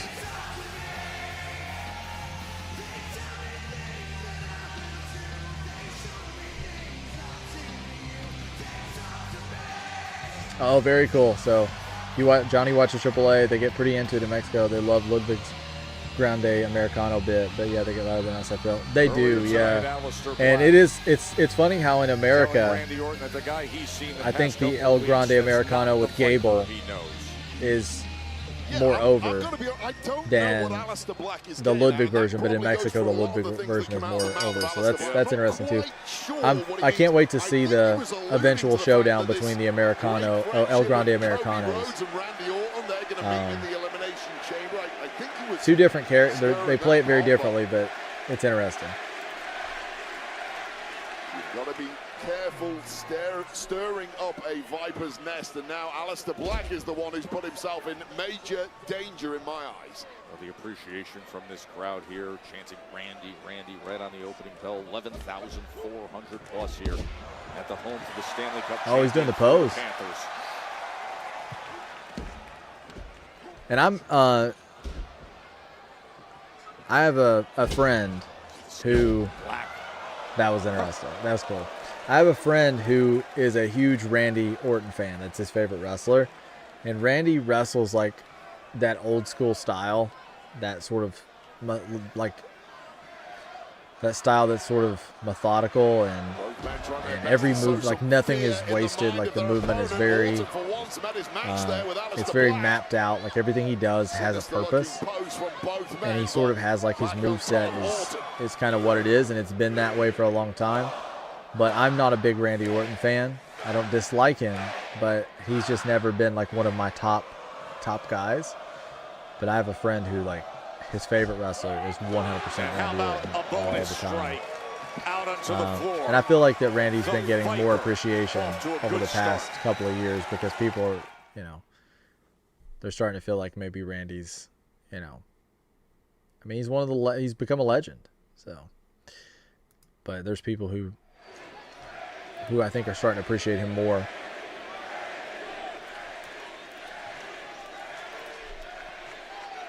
Just noticed Orton out of the corner of his eye, staring at our desk and quickly coming into play, but Aleister Black knew that was coming. Aleister, I mean, his legs are just like... And Randy back into the ring. Yeah, the difficulty in staying one step ahead of Randy Orton is quite the task, and believe me, I've locked up with Orton. Johnny says, it's true. I think it's so interesting that here in America, I feel like some folks aren't into the whole Americano gimmick, but they love Ludwig. I like Randy because I feel like he's had fun. Yeah, I do feel like Randy is at that stage in his career now where he's just enjoying every minute of it, and that's great to see. And you can tell when somebody's having fun. It shows. And I've watched Randy, you know, for quite a few years now, and up until the past few years, there were times when I didn't feel like he was, and now within the past 5 years, he's having a blast. And he looks great, and hopefully we get many more years of Randy. And yeah, an Americano gimmick. Yeah, it's true. Like that gimmick. I definitely feel like that was something that is gonna get a lot more popularity in AAA and some of those European countries. So I think Chad Gable's one of those like underrated guys who has it all. Like he's one of those guys that has pretty much every tool. Same with Ludwig, honestly.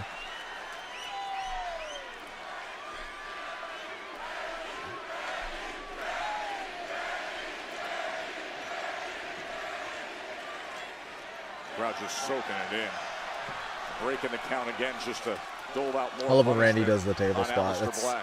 It's become like signature Randy Orton. Experience witnessing one of the greatest in history, Randy Orton, do his thing. And these people here tonight get a real treat.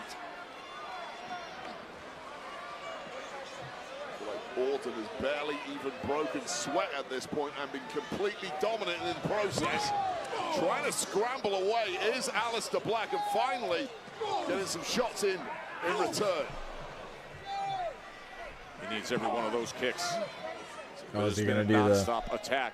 Those Muay Thai strikes that have helped Black become the major name. I was thinking he's going to do the DDT. Just bouncing off the Viper on the outside.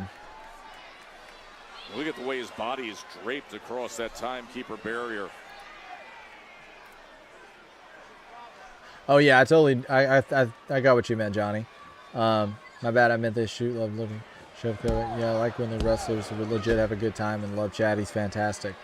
Yeah, he really is. He's one of those guys that I feel like that has a future behind the scenes even after he's done wrestling, because he's definitely got a he reminds me of, which I know that he reminds everybody, but he really does remind me of Kurt Angle. And I don't mean just in terms of the fact of the Olympic aspect or the fact that they chant "you suck" when he comes to the ring.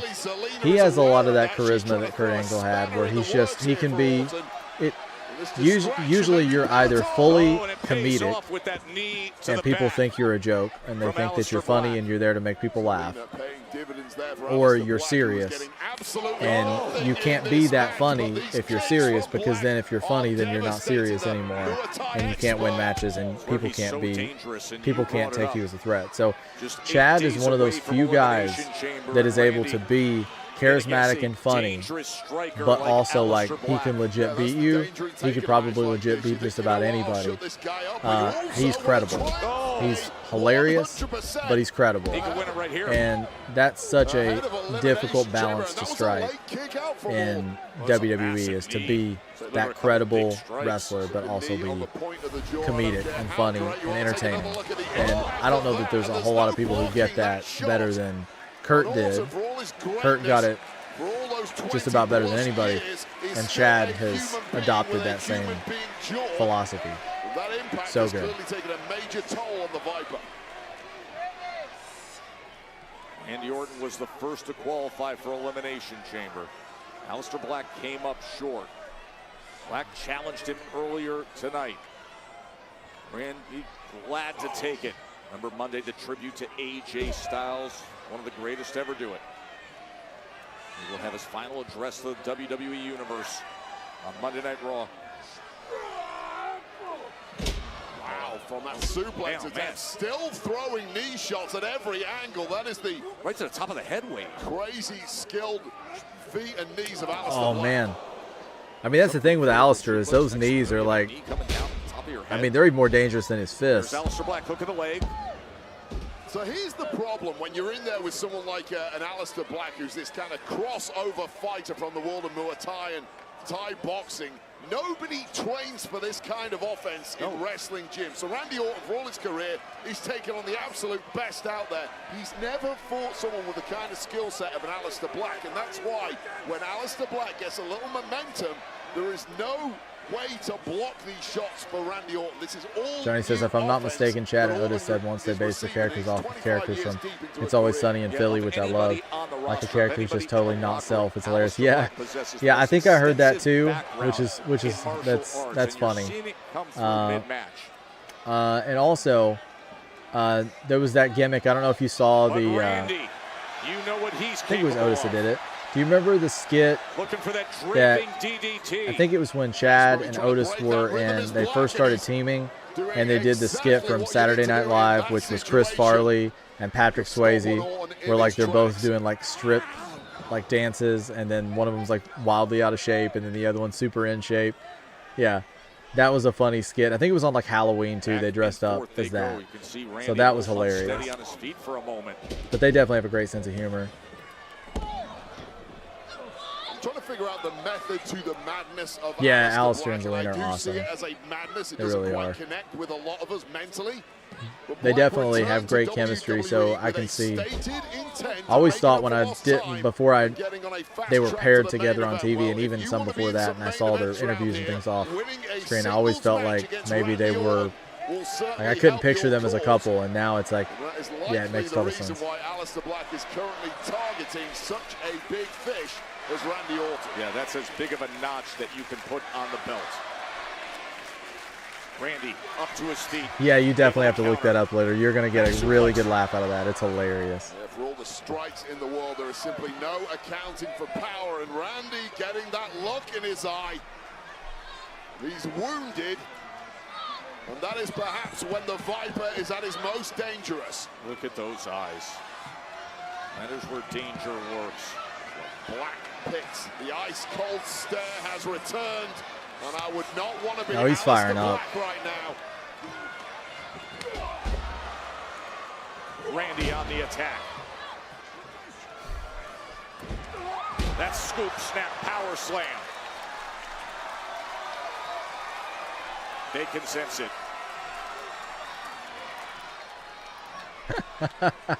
Randy looking as barbaric as I don't remember that, but that's hilarious. It probably made me laugh the first time I heard it. That's classic. And Corey has a way of like punctuating those funny moments like that when he's just deadpan.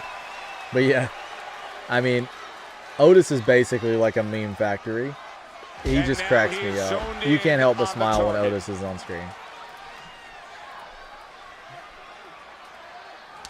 Oh, almost an RKO there.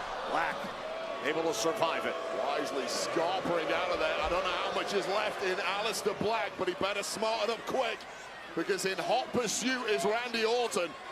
Oh, he walked right into that kick. I mean, he caught him clean and flush. Just a roundhouse to the temple of Orton, and Orton struggling, but eye poke. What are we doing, Randy? Poke to the eye. Referee did not like that. Got to be careful. Oh, he's going back to the... Looking for the back suplex onto the table, but instead, Black able to secure himself on the table. Oh, man. Basically, the rule is if you're wrestling Randy Orton, don't go anywhere near the announce table. Nothing good ever happens out there. Just avoid it. Oh, he's trying to go after Zelina. Oh, no, he's just looking. Of Randy Orton just for a moment. Well, it worked the first time around. This time, however, Aleister Black has not stirred since eating that desk. And Orton is cooking up something here. Is he ever? The barbaric look in his eye. Watch this, Zelina. Oh, so he is going to do that draping DDT outside. I thought he was going to do it from the timekeeper's area a few minutes ago. I'm hearing booing, so is somebody showing up? And now Orton's going to toss him right back in. Orton can take all the Yeah. time. Oh! Drew, I knew he didn't go home. I knew Drew didn't leave. With the title, and smashes Randy Orton across the head. Is Drew like basically trying to feud with everybody on the roster? Here comes Cody. Well, McIntyre was thrown out of the building earlier by GM. Like, Drew, you got to pick a couple guys here. You can't fight them all. Cody's on the hunt for Drew. Well, Cody was Randy just Orton too late. took a huge shot from Drew's championship. That title came right across his head as he's struggling to get back to his feet. Oh, right on the button. Black Mass delivered from Yeah, he cost Aleister Randy the Black. match. Yep. 8 days away. Wow. Randy Orton will be in the Elimination Chamber in 8 days. But he took on this dangerous assignment. And Yeah, that is so true, Johnny. I love Corey because he has to perform hilarious mental gymnastics to justify the bad stuff that Hill's do in such funny ways. Yeah, it's funny how he stretches so far sometimes to justify it. Placing targets on anyone who is in the elimination. Yeah, Drew is despicable. And it's like, he's become that guy too that like, if you want a really personal feud, Drew's your guy because he gets under everybody's skin. He really does. And right now he's just like everybody's heel. He's feuding with everybody. Like, I'm waiting until he just starts feuding with people in the women's division as well. Because right now he's going after everybody. From Elimination Chamber. It'll be in Chicago on Saturday the 28th.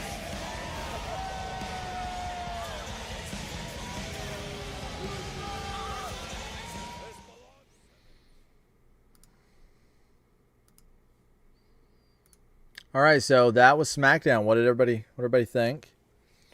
I appreciate everybody checking out the stream tonight. I appreciate, Johnny98. Thanks for being so active in the chat. I really do appreciate that. Also, see who else was up here. I got another follow tonight. Let's see. Brother BKL. Appreciate that as well. I will be...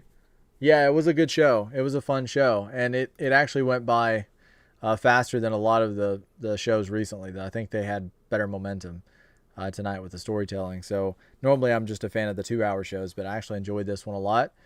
But yeah, it was great meeting you, Johnny98. I appreciate it. I appreciate you being so active in the chat. And I'll be back on Monday for Monday Night Raw. And then I'll try and get that prediction video out for Elimination Chamber this week. And I look forward to hearing your thoughts and everybody else's thoughts on who they think is going to win Elimination Chamber and what they're looking forward to the most. So thanks everybody for checking out the stream.